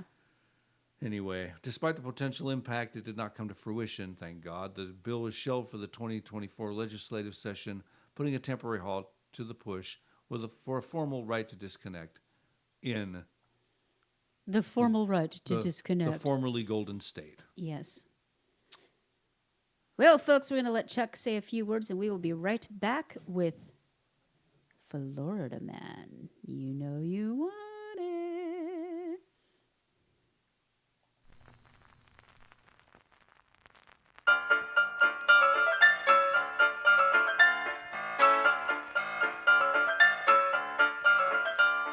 And now CCW News presents Holy Crap, This Is Actually Happening! Totally Obvious Edition, September 8, 2024. I'm Chuck U. Farley. The big news this week is that Biden ended the Gaza war by writing Hamas a sternly worded letter. Or at least that's what the giant stuffed rabbit told him.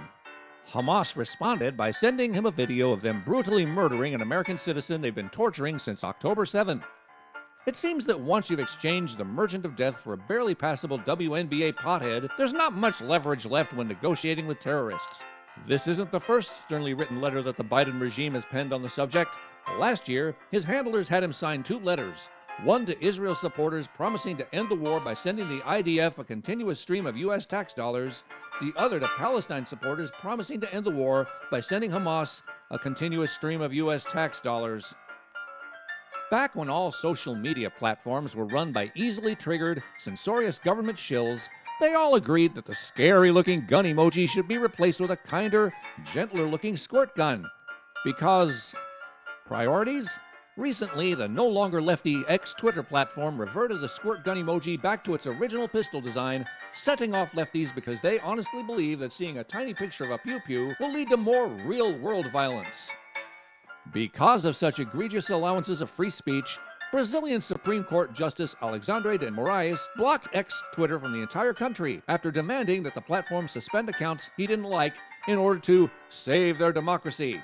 Sounds familiar? Elon Musk told him to pound sand. Moraes then froze the assets of SpaceX's Starlink businesses and tried to collect over $3 million in fines. So, Musk offered to provide Brazilians his internet services for free.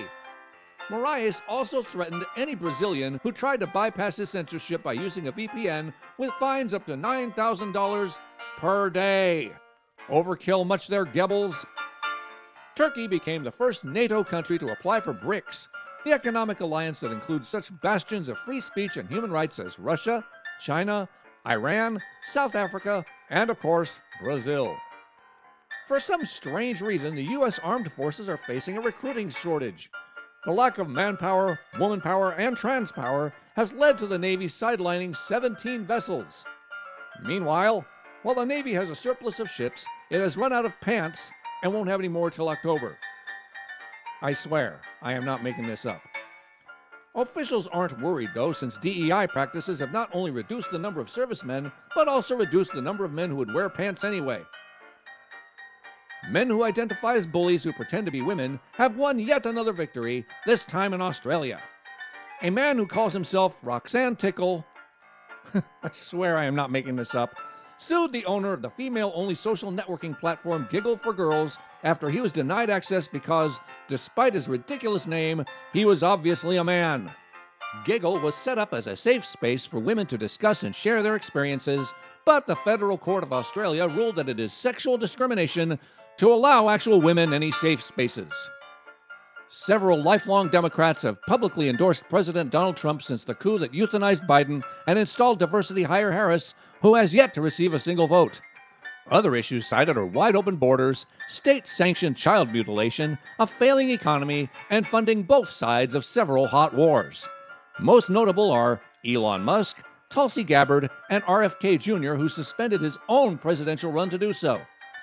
Meanwhile, trans Democrats Dick and daughter Liz Cheney, Adam Kinzinger, and Mike Pence have all publicly announced their support for Kamala Harris, which is effectively a rousing endorsement for Trump. The nanosecond RFK endorsed Trump, the Harris-Biden cabal again pulled his Secret Service detail. Given recent events, this move made him infinitely safer. Now he is being sued by the DNC to be kept off and kept on the ballot, depending on what state is running or not, will most benefit the Democrats. If that doesn't work, they'll arrest him for taking a chainsaw to a whale carcass, because that totally happened. In other cheating news, the California Senate just passed a bill outlawing voter ID laws, because that's not obvious or anything. For CCW News, this has been Holy Crap, This Is Actually Happening! I'm Chuck U. Farley. Good night, and may God help us.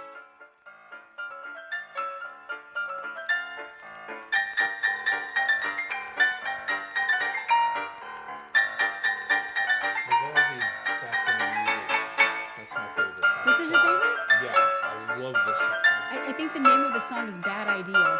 Yeah, sounds like it. So that's the creep that is, and our government isn't not interested at all that a foreign country is trying to sanction and ruin an American citizen. They're just like, okay.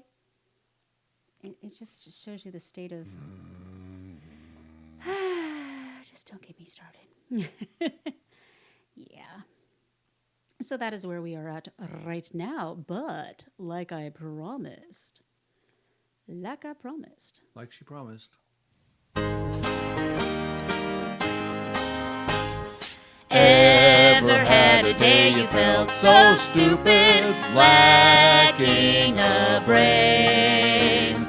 Well, here's a guy who'll make you feel like a genius and maybe even sane. All the world loves to laugh at losers as often as they can. Here comes another chance to chuckle. Here comes the Florida man. That is definitely the Actually consummate sound Florida like man. I'm laughing at the end of that song. I think you were. I think I might have been. It's been a few years since we recorded that one. Yeah, that was fun. I had fun finding the videos for it too. I mean, a lot of them were not very good quality, but you get the gist. Yeah. The guy with the barbecue grill on his makeshift boat with the American flag, I think, says it all. That is Florida. God man. bless America. You And got Florida. you gotta love it. You know, you just can't help but love it. So. Okay, so we when we do Florida Man, we want to. I mean, some of them, of course, there's going to be violence and whatnot, but we try to rule out the guy kills his kid and whatever. Right. We try to find the ones that are just eye rolling. Yeah. This one, we were going to report on this separately, but then when we had enough Florida men to actually do this. This is more like Florida hospital more than Florida man. Yeah. Florida doctor. It's just awful. Yeah. Awful. So awful, this. Awful. I'm just. Yeah. I mean, what do you say? What do you say? Okay. A Northwest Florida doctor is accused of removing the wrong organ. The wrong organ? During a recent surgery, allegedly resulting in the death of an Alabama man. This poor man ended up in Australia. Not in Australia. Might as well be Australia. In Florida. So this poor man, William Byron, died August 21st, just 2 days before his 34th wedding anniversary. Oh, Aww. man. When his liver was removed during an operation that was intended to remove his spleen. Who removes a liver? You can't remove the liver. That's not a thing. There's no... If you drink enough, you can, remove your liver. Only if you get a transplant. His widow, Beverly, is now demanding accountability. He was 70, definitely was. Still, 70. he was 70, but... I know I'm not the only wife that's lost their husband recently, she said, but the loss of my Bill was exceptionally unnecessary and brutal. Well, hopefully he didn't wake up long enough to know what had happened to him. How do you... Seriously, even I would be able to tell you the difference between the spleen and the liver. Beverly and Bill traveled from Muscle Shoals, Alabama to enjoy vacation in their condo in Destin. While they were there, Bill began feeling pain in his left side. He went to Sacred Heart at the Emerald Coast, and he was admitted and became a patient of Dr. Thomas Sheknovsky. After running tests, she says doctors identified a cyst that had ruptured and bled around his spleen. She says she wanted to bring Bill back to his own doctors in North Alabama. Oh, boo, always follow your instincts. I tried to convince Dr. S to let me take him home or arrange to be transported, she said, but Dr. S said that Bill would bleed to death if he was moved. Oh, dear. On August 21st, Bill underwent surgery to remove his spleen. Bless you, Macamau. But by that evening, he was dead. They took him from us while he was completely helpless on an operating room table. They removed his liver instead of his spleen, so of course he bled to death. Oh my Lord! How? There were other people there. Were they? Excuse me. That's about 5 times the size of the thing you're supposed to actually be removing. And just okay, I'll be over here eating my sandwich. Everyone knows you can't live without your liver. It's about the same thing as if they pulled out his heart. Liver. According to a report from Ascension Sacred Heart Emerald Coast, ASHE, Dr. Thomas S. is identified as the primary surgeon. He would, if I ever found a... See, this is why they put their degree on the wall, but not their... Score, their grades. Yeah. Because remember, there's going to be a doctor that just barely passed. Pensacola attorney, what is with the name? Joe Zazor, who was hired by the family, gave Ware News. Well, not everybody has a nice name like Melanie Hope that just falls off the tongue. That is a really good name. Operative documentation from the hospital details the operation and what led up to it. The document reveals Bill Byron was admitted to the hospital August 18, and indicates several tests were done, including an MRI and CT scan. Now, I remember when I went in for my knee surgery, they made me, with a Sharpie, mark the knee that was supposed to be operated on.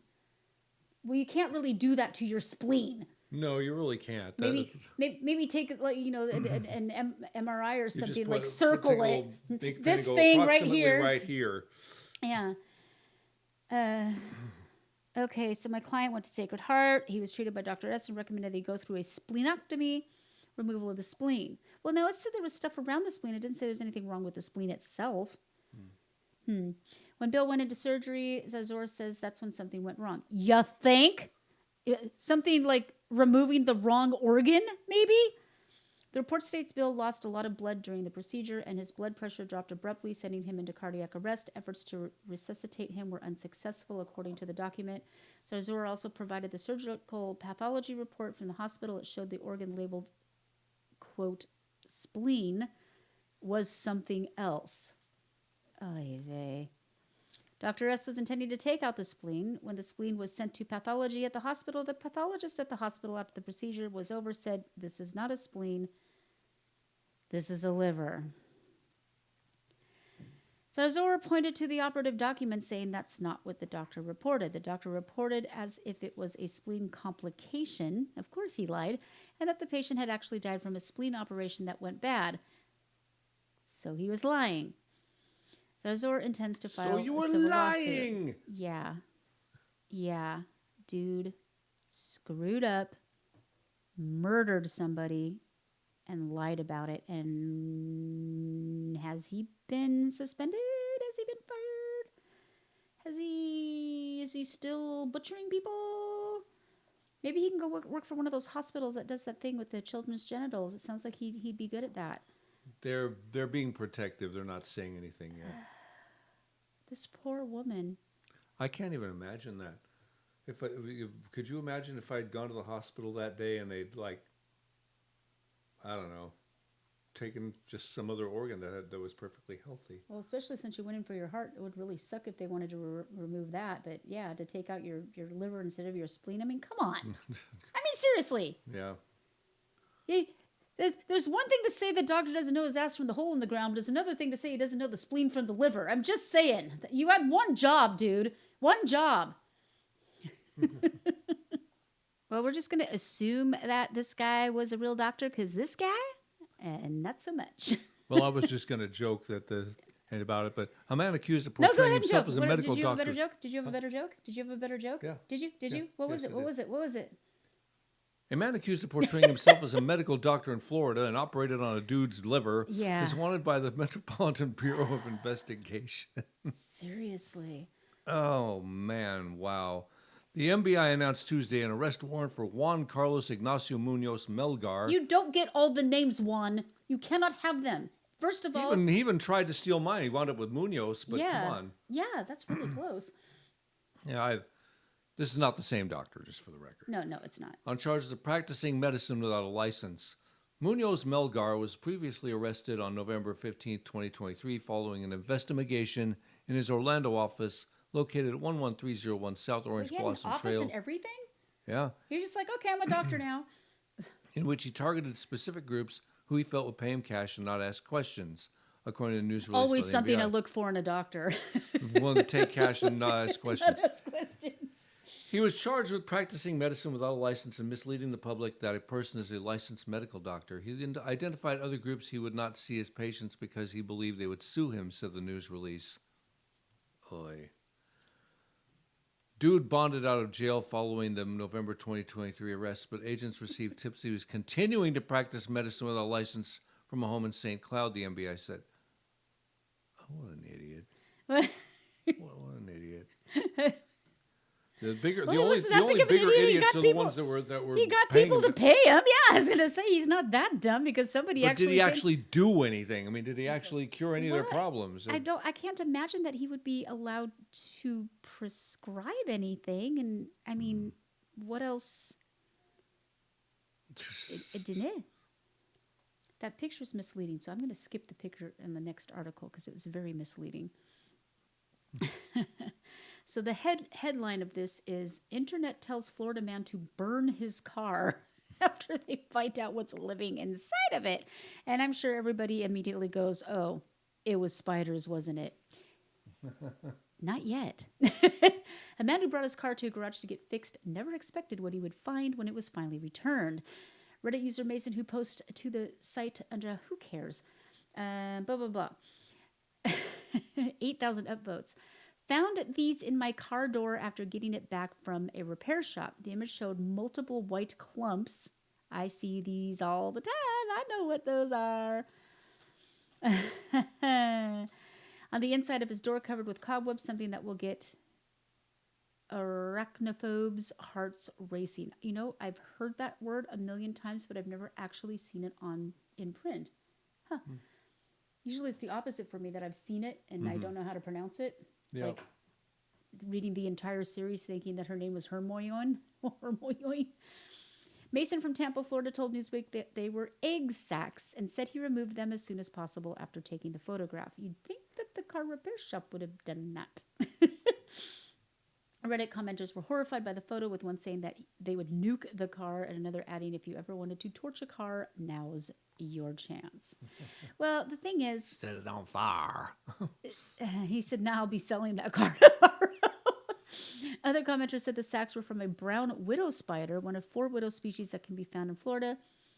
Yeah, okay. How would they know that? You can tell just by looking at it what kind of babies are going to come out of that. Because, you know, bajillions of babies come out of those things. I know, those things are scary.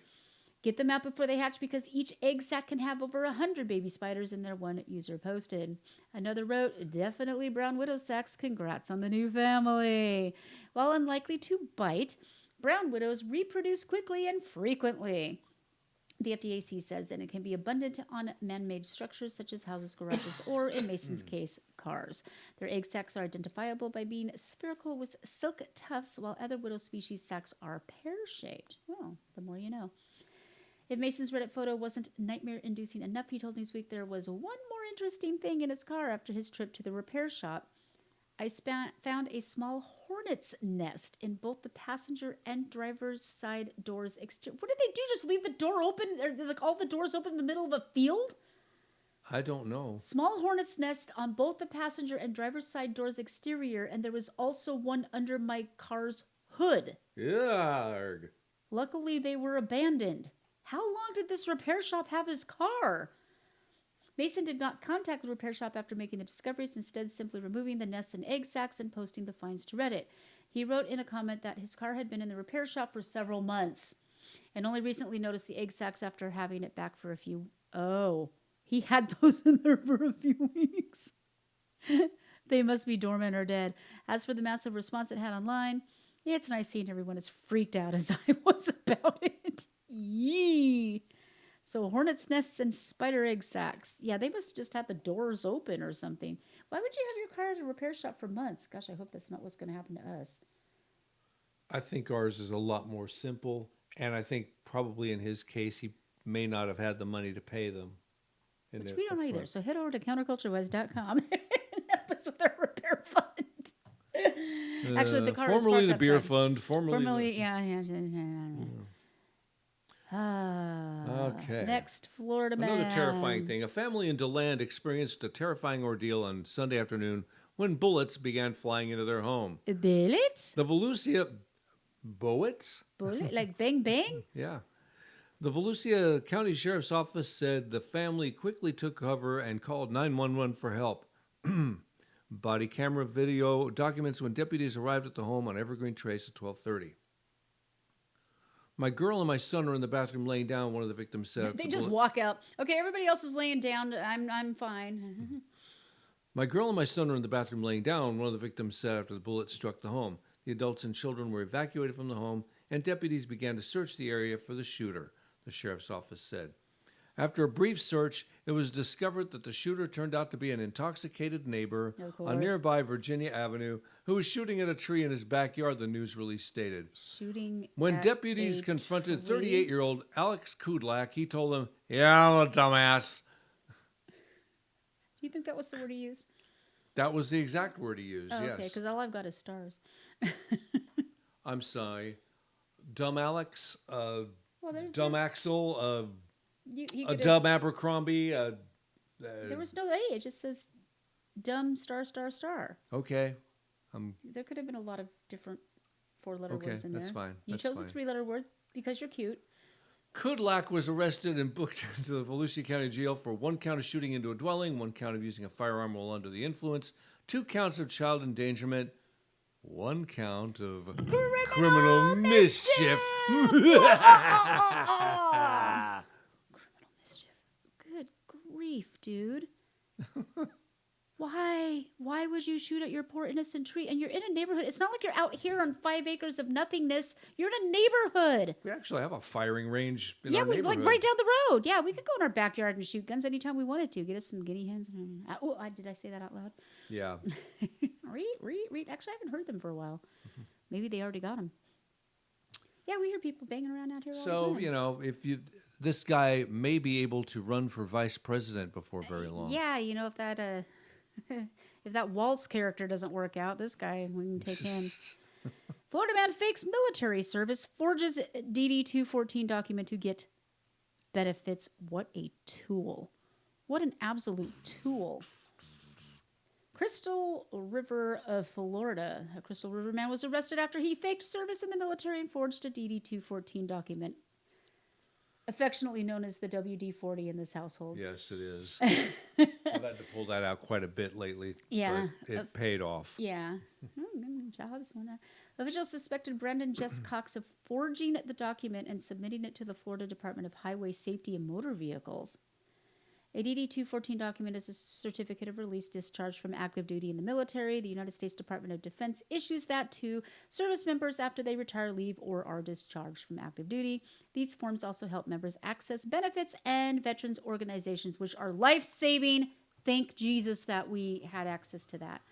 The MacDill Air Force Base Army Criminal Investigation Division, good grief with the thing, searched Cox's records but found no history of military service.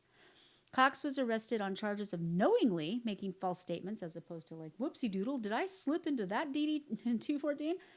During the application for a Florida driver's license and violating provision. Why would you need it for a Florida driver's license? Do you get like a special little something? I think you get a special thing or maybe a discount on it. Discounts at Lowe's, yeah. He was, which we do partake in.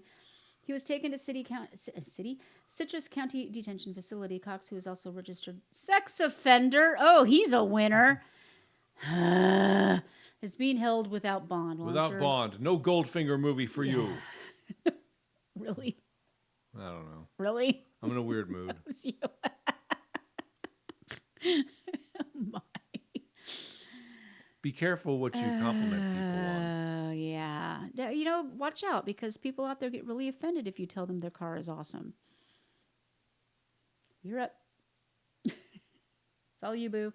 Oh, I thought I just read. Okay, all right. No, that was just me with the DD-2 W40. Sorry, yeah, that's right. Yeah, where have you been? Hey, Florida man, sitting right we are next not to my drinking, love. ladies and gentlemen. We are not drinking. No, actually, we are completely sober. It's perfectly sober right here. Bober's a sudge. Couldn't even drive to get it if we wanted it. A Florida man has turned himself in after an assault that took place in Lake Wells area of Polk County, Florida, in which he punched another driver in the face for a strange reason. According to the Polk County Sheriff's Office... Look at this guy. Hey, you looking at me? Hey, I got something to say to you. According to Polk County Sheriff's Office, on Sunday around 5:45, the driver was headed down Tyndall Camp Road on the way to the scenic highway when John Sturgeon suddenly stopped his vehicle, approached the driver, and punched him in the face. Okay, I'm confused now. Yeah. So, why did both cars stop? Don't know. Why is the first car stopped at all? How did he get there to go punchy? I'm confused.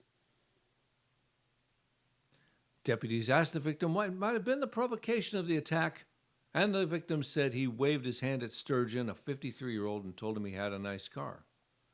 Sturgeon didn't take kindly to that. I'm trying to tell you, nice car, bro. I like your car, the victim can be heard saying in dash cam video released by the Polk County Sheriff's Office. The video showed Sturgeon walking from his Dodge Challenger back to the victim and back to his car after punching him. Why did he take video of himself punching somebody? Don't know. I'm so confused. Let's see. Here's the warrant. Caught in a video, dash camera. Oh, it's the victim's. Oh, so he was in front of him. Mm-hmm. But why did he stop? Why did they both stop? I'm so confused.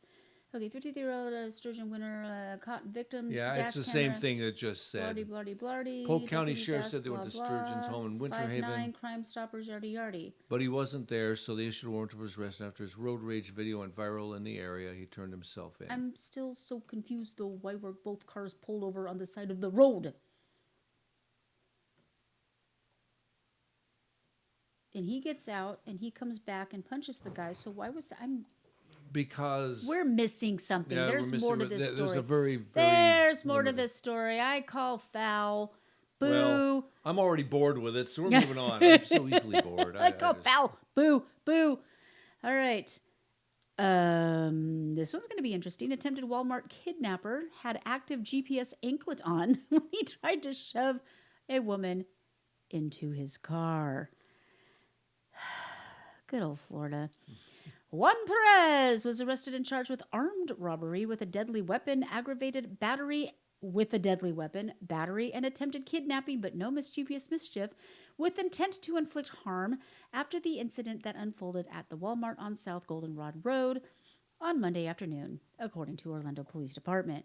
The 54-year-old man was caught on surveillance footage pacing around the parking lot before approaching the victim, police said.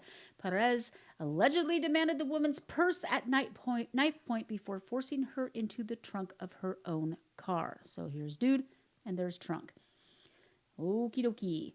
If you keep this up, I'll slice your throat, Perez allegedly told the victim as he kept trying to take her purse, according to an arrest affidavit. I'm just picturing, oh crud, now I can't think of her name from Laughing, smacking him with her purse and not letting Ruth him have Buzzy? it. Yeah, I'm just picturing her just smacking him with her purse and not letting him have it. If you keep this up, I'll slice your throat. A bystander intervened and the woman was able to run away from the scene. Yay, bystanders! Yay. Police said at the time of Perez's arrest that he was on federal probation for a previous kidnapping charge. Oh, he birdie. Good thing he was on probation, huh? Yeah, those aren't crazy eyes at all. Wait, they're not even looking in the same direction at the same time. New information has been brought to light about Perez's criminal history. Perez wasn't arrested until the day after the kidnapping. After he left the Walmart parking lot on Monday, he was identified as a possible suspect, and detectives learned that Perez is a registered sex offender. Of course he is! As was our doctor friend, and was on active probation. I wonder if these are all the same guy, like registered sex offenders that are removing people's livers and having it with fava beans and a nice Chianti. This is just, Florida's weird. In 2023, Perez was arrested for violating his probation, which was his most recent interaction with law enforcement. After all this, can I ask a question? You just did. I'm going to ask a second one. Alrighty. And I'm not asking permission this time. Why is this strange-looking ass clown out in public? Didn't it? He shouldn't be. I think, one slap on the wrist, one probation, okay, whatever. This is stupid. Our system is broken. I mean, we want to. I mean, look at what they're doing in Great Britain. They're clearing out their jails of actual criminals so they can throw people who make mean memes or misgender or whatever. Or call them it's ma'am. Okay, so where were we? The Orlando Police Department made contact with Perez's probation officer, who said the suspect had an active GPS monitoring anklet on at the time of the attempted kidnapping. What a moron. A review of his location showed that he was indeed at the Walmart at 4 p.m. and left after the alleged crime happened. Did he not know? Derp. The thing that we're missing with these ankle monitors is the direct link to a drone that just shoots them if they get outside of the scope of where they're supposed to be. Now, that's a fantastical idea. Why don't they do that? Because ASPCA or whatever will come and get us. I don't know why Cruelty I keep to saying animals. I'm telling you. I don't know why I keep saying that. The affidavit added that surveillance photos of Perez at Walmart were shown to his probation officer, who was able to positively identify Perez as the attempted kidnapper. Perez was arrested after he was located in a vehicle that matched the one used during the alleged crime. This guy. This guy right here. What a guy. Amid the investigation, police interviewed a witness who was driving in the Walmart parking lot when she said she saw the victim's legs flailing out of the trunk of her car. This poor woman. She also said she saw a man later identified as Perez trying to push her in. Why are we not teaching women how to really kick men in the nards hard? Why don't we do that anymore? I mean, I learned that when I was 5. There's all sorts of self-defense things you can do. I mean, you have keys you can like strafe his eyes. If a guy pulled a knife on me, I'd be like, really? A gun, I might slice here, and here, and here. Thank you. Make sure you go up the arm and not across the wrist, because I'd be like, really? And that's not a knife. And I'd pull out my dog. This is a knife.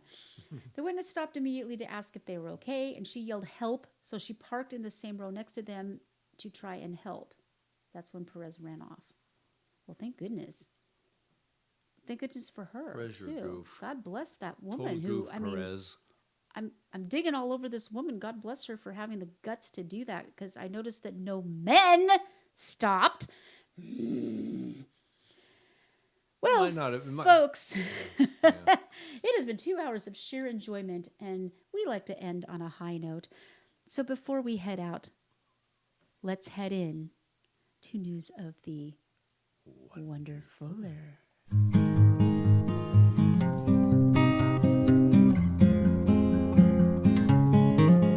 Here on CounterCultureWISE, we may rant, we may rave, but most of all, we go against the current culture because we believe, to the core of our beings, that humans are good and the world is an amazing and beautiful place. At the beginning of our show, we give you news of the weird and wonderful, but that is just the tip of the magnificent iceberg that is our world. We now present news of the Wonderfuller.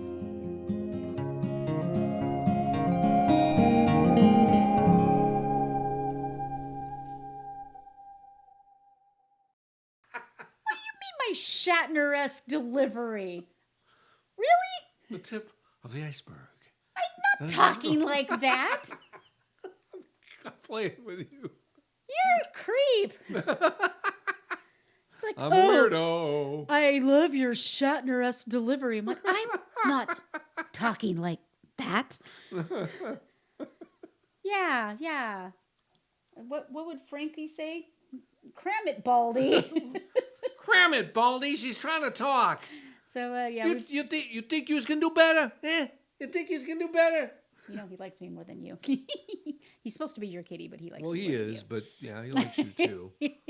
You saw me cuddling him for about half an hour a little while ago. Yeah, he's a good kitty. He's a good Well, he does sleep on your head. Yeah, he does. Yeah, because I usually am up late, coding or getting stuff prepared for my students or whatever, and I'll come in and he'll be snogging away, and there's this cat draped across his bald head.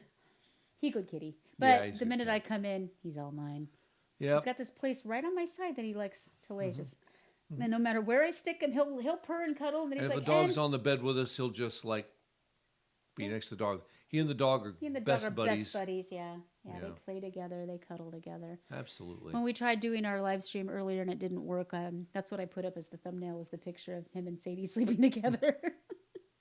It's like, okay, well, if it doesn't work, at least I'll have a cute picture to look at. So we're still working on that, folks. Again, if anybody out there knows how to get OBS to work with Rumble Studio is not being forthcoming and telling me how to do it. I read their FAQ. There's 2 whole sentences in it, and it says something about a recumbent feedback loop, something, which basically just tanks They're making things up. Yeah, and nobody will help me, and they won't answer me. And when I'm like, hey, that doesn't work, I just get a reply with them copying and pasting, download this. Well, I did, and it doesn't work, and it still doesn't work, and it hasn't worked yet, and it's not going to work again when you tell me to do the same thing again. So anyways, this is supposed to be news of the Wonderfuller. Yes, let's stop whining about that. Yeah, let's stop whining. And insulting each other about our delivery of our lines. Well, yeah. That was not very nice of me. Creep.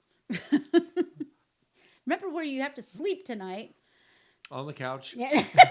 I've never kicked him to the couch, not once. Joanne, I did actually put him in the real doghouse, though. Yeah. Yeah. Joanne? Oh, that wasn't supposed to happen. Sorry, my bad. Anything else before I start? Jane, stop this crazy thing. What was on the wrong thing? Okay, so Let's queso. See, now it's dinner time again. Here we go. Ooh, pretty. Melanie loves horses. I love do. veterans, so this is something I thought would bring everybody This is one of my together. fantasies, is to own. I always wanted. In fact, I had it all planned out in my head. Coeur d'Alene, Idaho, next to the lake. I was going to have a horse camp that during the summer, we did kids and everything, taught them horses, and then in the off seasons, you would do disabled kids, because horses are so therapeutic. They are. These are fine examples of that. It's a beautiful horse. Yeah, nice horse. Joanne Parchetta is one of many veterans helped by the Center for Equine Recovery, a program at Middle Tennessee State University. The idea behind the program was bringing veterans from the Veterans Recovery Center, part of Tennessee Valley VA in Murfreesboro, Tennessee. Through interactions and learning about the behaviors of horses, veterans could learn about themselves through their development in class. I know that you are not defined by chronic illness or physical disability, but it can demoralize you and cause you to give up. This class with horses showed me that I can still achieve and I can still dream, Parchetta said. CERV allows veterans from Tennessee Valley VA to break through their own mental and health barriers to improve their own lives. According to CERV, CERV, I'm not going to just keep saying that, horses mirror their guide or rider and provide a physical reflection of a veteran's emotions. Horses are very good at that. Mm-hmm. With this feedback, a veteran can better see, process, and work through their behaviors. You just have to be attuned to it. Yeah. Yeah.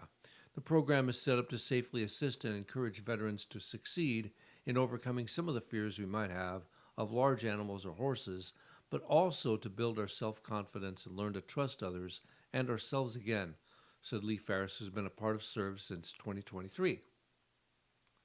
My horse Penny showed me patience, said Parchetta, who has been part of CERV since Penny, 2024. patience, and Parchetta all in one sentence. I know, and I didn't stumble over it either. Didn't. She wasn't judgmental, but expected me to do my part with confidence. The See, staff. I say nice things about your delivery. Quack, quack, quack. Quack, quack, quack, quack. The staff were the experts and took their time to ensure I was confident. Confidence, patience, and courage are vital skills that are tantamount to VA's whole health service. CERV works with the recreational therapy portion of whole health. The class walks veterans through classroom and hands-on demonstrations. How to groom, care for, and get to know the horse are part of the initial few weeks of the 10-week program. Veterans learn how to walk and guide their horses while dismounted, and then how to lead their horses through various obstacles. You have to work as a team with your horse emotionally and physically for it to work, said Parchetta. When trusting in this amazing animal, it makes you trust in yourself and rediscover things in yourself you thought were lost. For Ferris, the professionalism of the instructors provided a place for him to feel comfortable to grow. I learned how to trust the staff not only because they were the experts, but they patiently took their time to ensure I was confident with the skills I was learning. I was able to be myself and not worry about being judged for my mistakes. Now, there's a similar program that we reported on, Reading with Rover, where, kids that were shy or had speech impediments would just sit with a dog and read. And it's amazing how much animals will tune into the needs of a human being. They don't have to do that. No. They don't have to do that. And so that's a really good story. I like that. I'm glad that there's programs out there like that. I always wanted to get involved with the program that trains the dogs for service dogs. I just working with Sadie and working with Abby, though, I'd probably cry every time I gave it to its new owner, because you really do get attached. Very much. Yeah. It takes a certain soul to do what these people do, and God bless them for being those souls. Well, folks, we have come to the end of our CounterCultureWISE journey together. I've had a good time. I don't know about you. This has been a very good show. Yeah, a really good show. Very good show. Do share, like, subscribe, do all the good stuff, all the fun things, and do return next week for another episode of CounterCultureWISE. And we also have some really cool interviews coming up. Yep, we do. We were going to have one this week, but things happened. However, when we do get to play this one, you're going to have so much fun with it. It's a kid who has climbed one of the sheerest, highest climbing structures, and who knows what's going to happen there. And we've got some authors coming up, and lots of people lined up, lots of interesting things to talk about. Absolutely. So watch for they're typically going to be dropping on Wednesdays. We don't have one this Wednesday, so we might do a special show, might do something different. Yeah, maybe we'll do the debate. I don't know.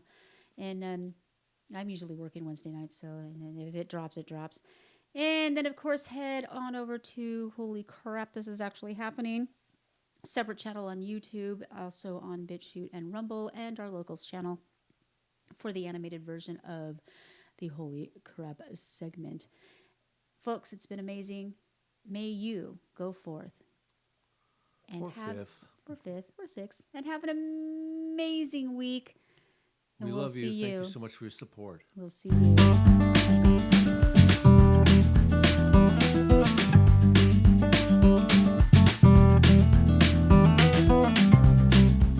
CounterCultureWISE is a Stormcat production.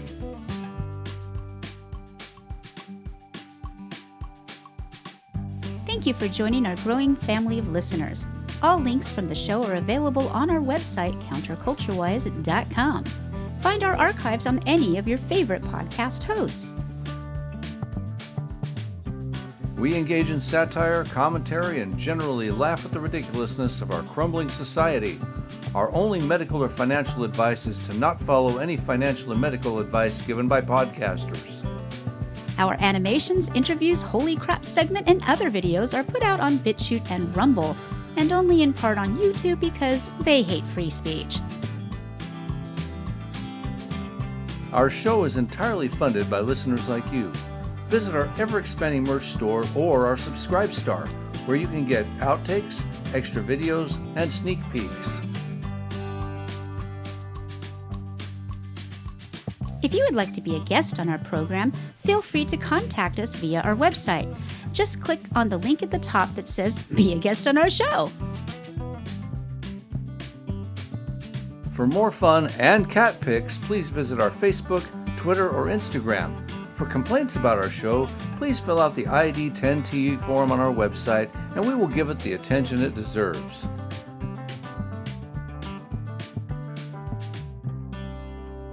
Meanwhile, no matter how cruel the world may be around you, always remember the importance of kindness.